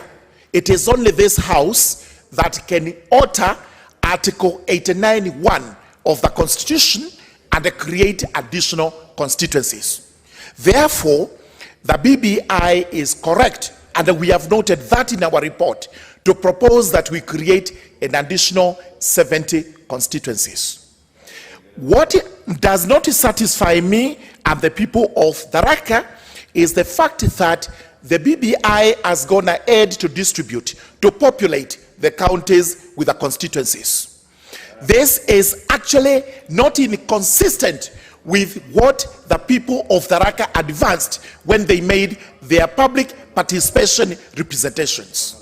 We actually said this, that based on expansiveness of the constituency, Tharaka is entitled to an extra constituency. Because under the Constitution, Article 89, especially sub-Article 5, there are other considerations away from population, which IEBC, which is the only mandated entity under the Constitution to delimit and adjust the boundaries of constituencies, has to work on. Had we gone to IEBC, I am 100% sure I would have made out a case out of the 70, one of the constituencies to go to Tharaka so that we are split. That has not happened, and therefore the people of Tharaka are not satisfied with the bill as it is. Another issue that I need to tackle, and finally, is on shared prosperity. This bill has a provision on shared prosperity, but it is actually not emphasizing equality and equity when it comes to this. While there would be little problem with 1 man, 1 vote, 1 shilling, we must admit that in this country there are marginalized areas, areas that were left behind by the colonialists, areas that have remained behind since independence. Tharaka is one of them. I would have loved to see a lot more regarding this BBI bill dealing with marginalization, touching on electricity supply, roads, water, good schools, and every other aspect that improves the lives of marginalized people, including my people of Tharaka. That is not captured here, and that is why I say I will advise my people of Tharaka to decide as they wish when this bill is put to vote in the referendum. But today, I actually oppose this bill. Member for Kiharu. Thank you very much, Madam Speaker, for giving me this chance. Indeed, we have been here for quite many hours, and I thank you for giving us this opportunity. Gikaria, what is out of order? Actually, Honorable Speaker, I'm sorry to interrupt my younger brother. It's just a request, Honorable Speaker, maybe an assurance from your office. In the morning session, the people who had queued were allowed to continue in the afternoon. I'm pleading with you, Madam Speaker, that if today we don't get the chance to speak, on Tuesday, the way we have been queued there, we'll be given the first opportunity for us to be able to contribute on Tuesday. We've been here since 10 in the morning. So I will just plead with you, Madam Speaker, that what happened in the morning, can that list be carried again on Tuesday, so that we can also have an opportunity. Because today I came, Honorable Speaker, and Honorable Mawade pulled my card and I'd left the card here. Honorable Gikaria. Yeah, you think? Just again to reiterate what I said, we will have more time. You know, I don't know what you're talking about, what happened in the morning, but we will go back to the record, and by the time we come back on this matter in the order paper, we will address it. But just to tell members that we will have a lot of time for this. Thank you. Yes, and I hear other members saying we should have a night shift. How do you want to sneak a night shift into the order paper right now? But I think the leader of majority is here. Yeah. House Business Committee, I'm sure you can see how much interest members have in this. So we must be able to accommodate all the views of members. Thank you, Madam. Going forward. Honorable Ndindi. Thank you, Madam Speaker, and I hope you take cognizance of the fact that some minutes have been taken away through those go on. Through those orders. Madam Speaker, I rise up first as a Kenyan, number 2 as a person from Mount Kenya region, and number 3 as a youth. And therefore, I wish to address my issues, and especially departing from this parliament that is national, to also articulating some of the issues that are being peddled in our region insofar as this document is concerned. And for the avoidance of doubt, Madam Speaker, I have gone through the bill and I'm rising to oppose, but of course I'll be giving reasons. Number 1, Madam Speaker, the kind of debate we are having this evening, Madam Speaker, and we have been having, is of monumental proportions.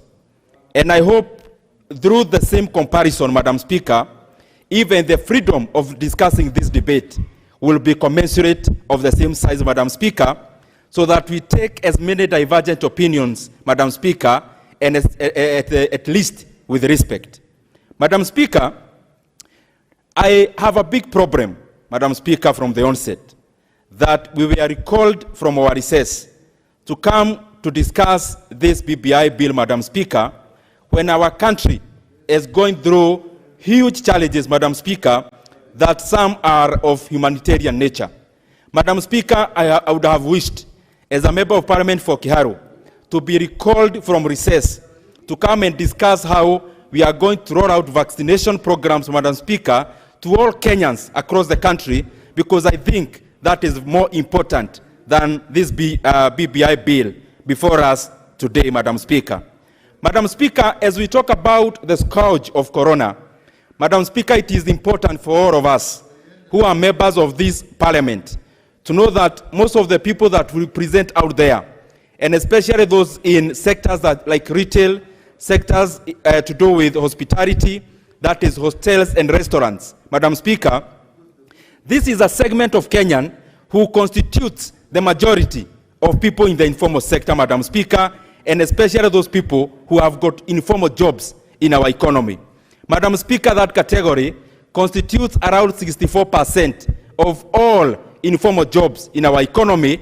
Madam Speaker, aggregate over 8.6 million Kenyans, Madam Speaker, are employed in those sectors that are hardly hit by the lockdown that was instituted and placed by our president. And therefore, Madam Speaker, I find it to be very insensitive that you are coming to discuss such a bill when Kenyans are going through untold challenges, Madam Speaker, at such a time. Madam Speaker, also, one of the major issues that I would have wished that we are recalled to discuss is the economy of our country. Madam Speaker, this regime, that is the Jubilee regime, we have actually even overborrowed beyond the limits that are capped by this parliament, Madam Speaker. And I say so because the CBK declared public debt is in excess of Kenya shillings 8 trillion. Madam Speaker, if you add the same to the debt that is guaranteed by GOK to counties and other SOEs, Madam Speaker, or state-owned enterprises, that of around 3.4 trillion, Madam Speaker, the entire debt crosses even beyond 11 trillion, which is over 110% of our GDP, which is estimated at around 10 trillion Kenya shillings. And therefore, Madam Speaker, there are more important issues, in my opinion, that would have been recalled to discuss other than the BBI, because to me, they are more priority, they are more pressing. And Madam Speaker, I also want to demystify, because I've gone through the document, and I'll make some other remarks as I finalize, to demystify some of the issues that are being used to sell this BBI to the Kenyan people. And especially, going back to my cocoon, that is Mount Kenya region. Madam Speaker, when the promoters and their surrogates come to our region, they are peddling a carrot of something they are calling additional constituencies. Madam Speaker, I want to be very forthright. After going through the bill, Madam Speaker, out of the 70 constituencies that are being promised by this bill, Madam Speaker, Mount Kenya region is only benefiting by getting only 17. Madam Speaker, even in proportion to our population, the number of constituencies that we are getting, Madam Speaker, are less than what we actually deserve. Madam Speaker, just to point a few, Nyeri County, with a population of close to 800,000 residents, Madam Speaker, is getting an additional 0 constituency. Madam Speaker, a county like Kajiado, with a much lower population of 687, based on the 2019 census, is getting an additional, Madam Speaker, 3 constituencies. The constituency I come, the county I come from, Murang'a, Madam Speaker, with a population in excess of 1 million residents, is getting only 1 constituency, Madam Speaker, comparing the same to a county like Kwale, that is getting 5 constituencies, Madam Speaker, additional, and has a population of just around 866 residents. Madam Speaker, a county like Nyandarua, with a population of over 650,000 residents, is getting 0, while another county, Madam Speaker, of much lower population, like even Narok, is getting 3 constituencies, Madam Speaker, that are additional. The famous Tharaka-Nithi, that always counts vote last, Madam Speaker, with a population of over 400,000 residents, is getting 0 constituency, Madam Speaker, while we see others of much lower population getting additional constituencies. Madam Speaker, therefore, this BBI bill is very skewed against the region I come from, Mount Kenya region, and that is the reason partly why, as a region, we are saying no. Madam Speaker, also, there is another carrot about devolution and the fact that some, sorry, Madam Speaker, and the fact that, Madam Speaker, they are beguiling our people that there is something in this bill insofar as 1 man, 1 vote, 1 shilling is concerned. Madam Speaker, the current formula that shares money between counties, Madam Speaker, is actually more favorable to the counties of Mount Kenya region than the bill presented before us, Madam Speaker. Madam Speaker, the issue of World Development Fund, as we know, is something we can actually pass without using and spending taxpayers' money through a referendum. Madam Speaker, I want to talk about a few national issues. Number 1 is on the 35% that we purport will be taken to our counties, Madam Speaker, from 15%. I want to point to this administration and ask even our president and the entire government of Kenya, what is restricting you now from giving our counties, not even the 15, not the 35, but even 50%, Madam Speaker? There is nothing restricting the current administration from giving our counties additional money. Madam Speaker, number 2, as we propose that we be adding more money to our counties, with the current threshold, our MCAs, our county staff have not been paid for the last 4 months, Madam Speaker. Which is this thing, or what is it within BBI that beyond the distribution is actually producing more funds to be channeled to our counties? Madam Speaker, the issue of inclusivity to me is far-fetched, because by adding 5 top positions and of course giving to the elite, of course those who will be peddling and hawking their communities, Madam Speaker, I don't think that brings about inclusivity. And I say so because I know Kenya is an ethno-linguistically fragmented nation, Madam Speaker. We have many other nations that are like Kenya, including Switzerland, including Indonesia, which, instead of going through such a process, they bite the bullet, Madam Speaker, and did what is required to build a cohesive nation within a state. Madam Speaker, we always say as economists that history is our laboratory. The laboratory of an economist is history, Madam Speaker. And judging by history and studying other countries that are like Kenya, Madam Speaker, insofar as having many ethnicities is concerned, Madam Speaker, a country becomes cohesive when we start, Madam Speaker, focusing on other identities other than the rigid and toxic ones, like the negative ethnicity and religion, Madam Speaker. And we do that by industrialization. When you industrialize, people move from villages, from rural areas, and they come to towns.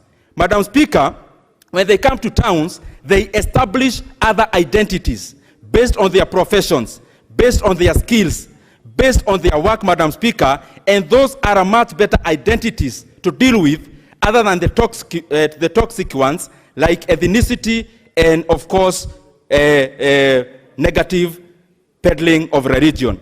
Madam Speaker, therefore, we have to stop being lazy. The way to the reason why Kenyans fight, Madam Speaker, number 1, and the most prime, they fight for resources, Madam Speaker. Number 2, they fight for recognition. That is where identity comes in, Madam Speaker. And therefore, for us to build a cohesive Kenya, we have to focus on production that brings about industrialization, that brings people to urban areas, and therefore, the fault lines of negative ethnicity continues to diminish. Madam Speaker, I want to speak on an issue of corruption, because it is being purported that this BBI is coming with a cure of corruption. And my proposal, Madam Speaker, is that we go back to the country we call Kenya from 1963. Madam Speaker, I am a descendant of Mau. Madam Speaker, I am a descendant of a freedom fighter. Madam Speaker, we have to ask ourselves critical questions. Number 1 is how comes the collaborators, Madam Speaker, the people who actually were fighting us as freedom fighters, and especially our forefathers, Madam Speaker, came to own over half of our country, Madam Speaker, in terms of landmass. How comes a few families, Madam Speaker, own the traditional factors of production? Where did they buy all these factors of production from? And they keep telling us it is willing seller, willing buyer. Madam Speaker, I want to ask, can one day we be called to Uhuru Park, and these people come with receipts to show us where they bought all this land and factors of production from? Madam Speaker, I have a fear that even with the new knowledge and technology, the same people are owning the same factors of production. And I want Safaricom PLC to one day tell Kenyans, those agreements you have with people of this nation, Madam Speaker, insofar as Fuliza, insofar as other fintech borrowing is concerned, who are these people? Because if we continue doing the same, Madam Speaker, this issue of shared prosperity is just a sham. Madam Speaker, I say no to hypocrisy, I say no to lies, I say no to deception, I say no to conmanship, I say no to BBI. Mr. President, you promised our youth 1 million jobs, not BBI. You promised us 500,000 houses per year, not BBI. You promised us full 100% electrification by 2020. That has not been done. Please, Mr. President. Member for Mukurweini.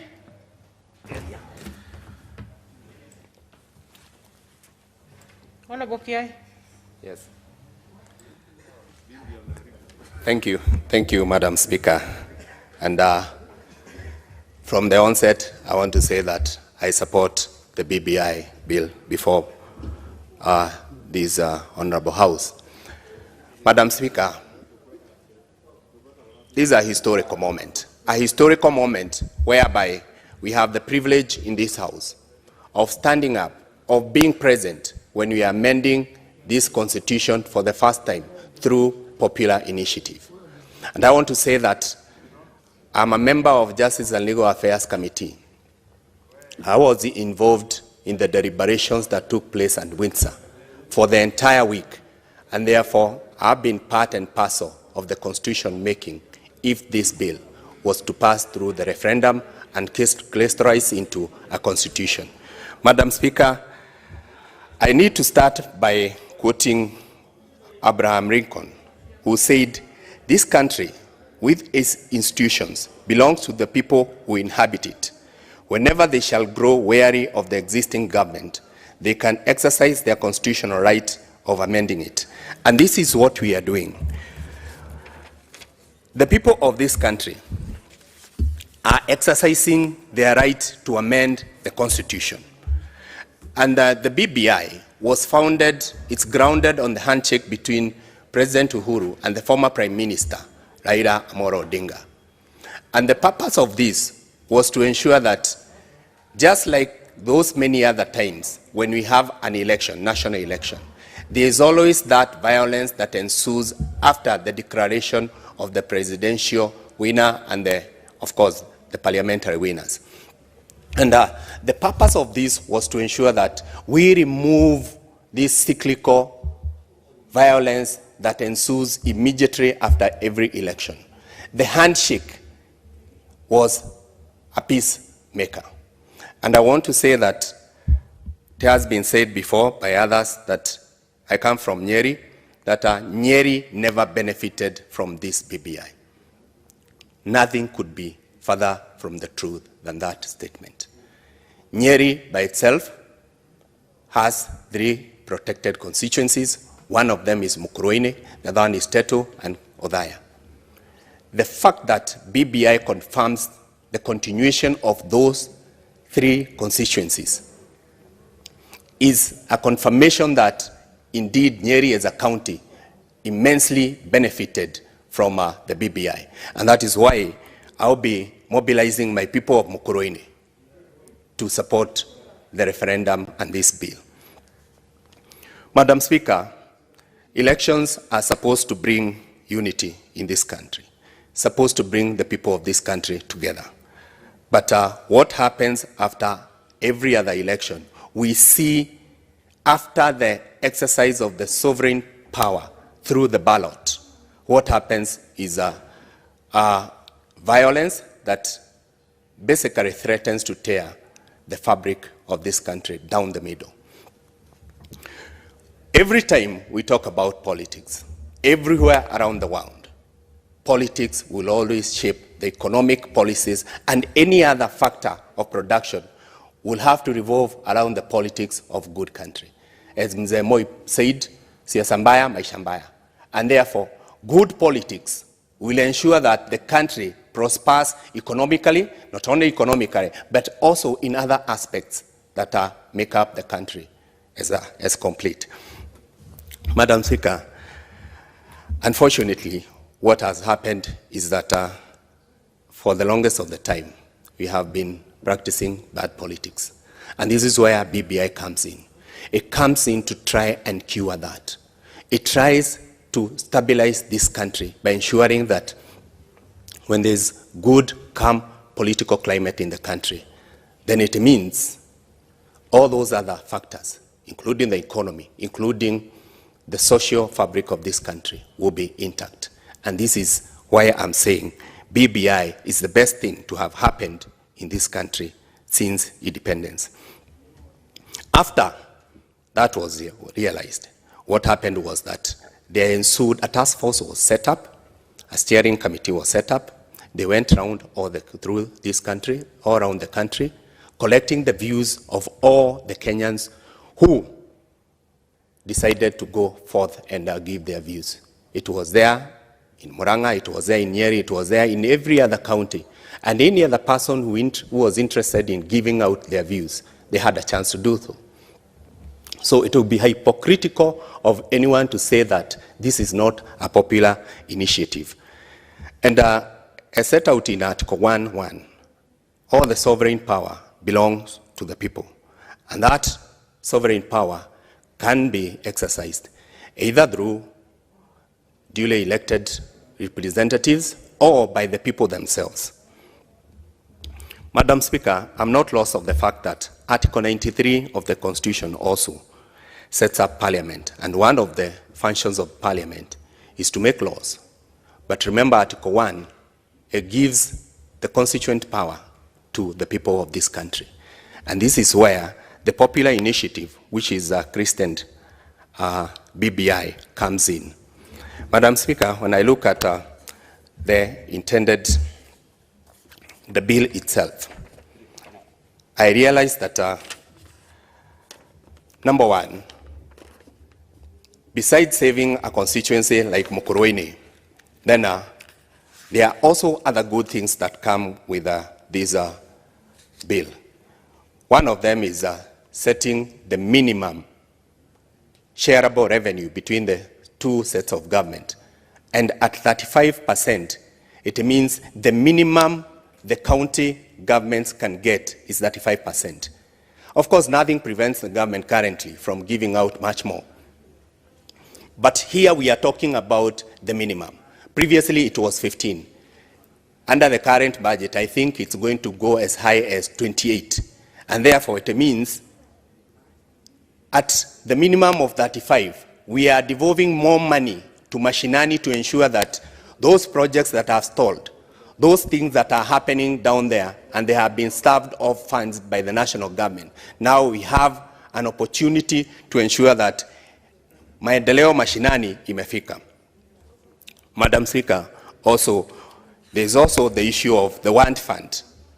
The want fund, which will be given to the members of the county assembly, is an equivalent to CDF that is given to the MPs. That ensures that every ward in this country has some minimum amount of budget that will be used according to the whims and aspirations of the people.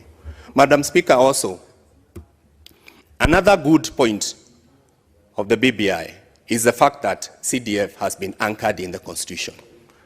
You realize if you go throughout this country, most of the projects that have been a game changer in terms of development have been done by the CDF. Mr. Ishongo, I'll give you a chance. Have been done through the CDF. And therefore, when we have a country that has WADFAD and CDF, then it means much more money being devolved to the counties, much more money being devolved to Mashinani, much more money reaching to Wajiko. Madam Speaker, CDF has been a subject of so many lawsuits. Time and again, it has been declared illegal. Time and again, it's been said to be duplicating the devolution as set out by the Constitution. And by anchoring this in the Constitution, then it means that all those cases that have been filed questioning the legality, veracity of CDF will be solved, and therefore, people of Kenya can continue enjoying the fruits of CDF. Madam Speaker, another issue that is of great importance is the ensuring that the ministers, who are known as the cabinet secretaries, will come from Parliament. Nothing is as hard as a member of Parliament sitting in a CS lobby, trying to lobby for a project, trying to lobby for some money, for some funds to, actualize some development in his constituency.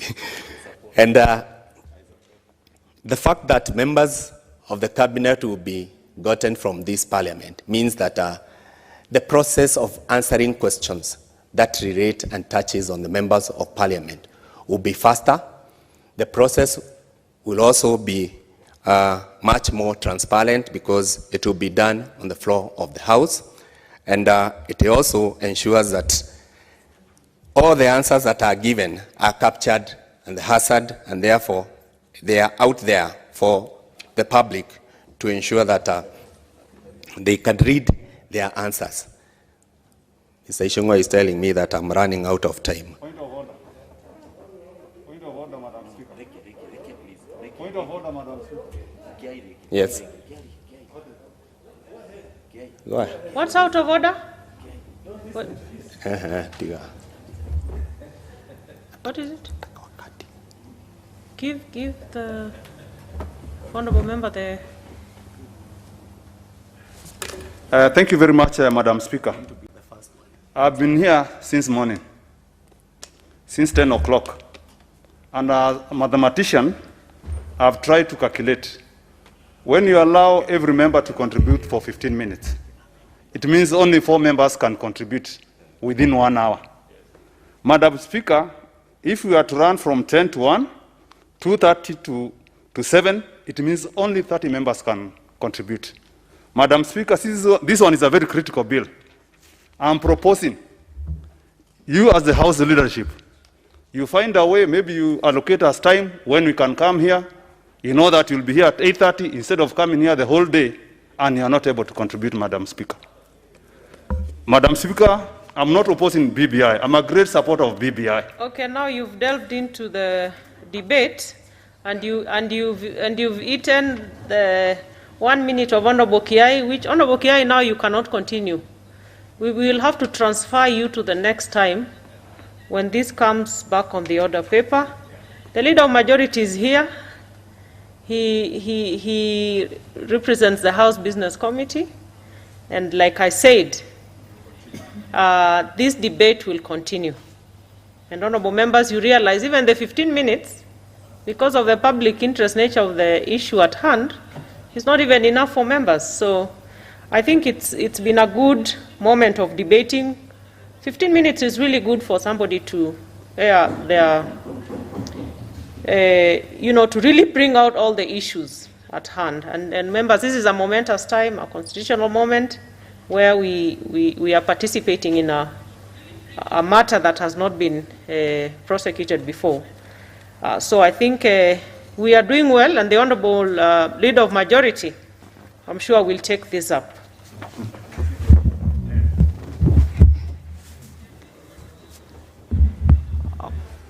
So, honorable members, I said the honorable member for Mukurweini, you have 3 minutes to continue when the matter comes back on the order paper.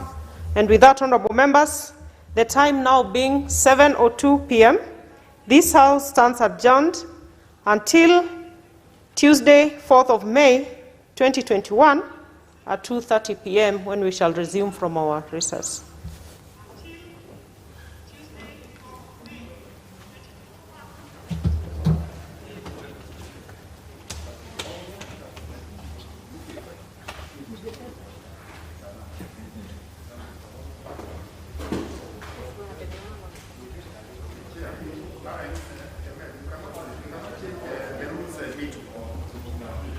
It is an advantage to have less than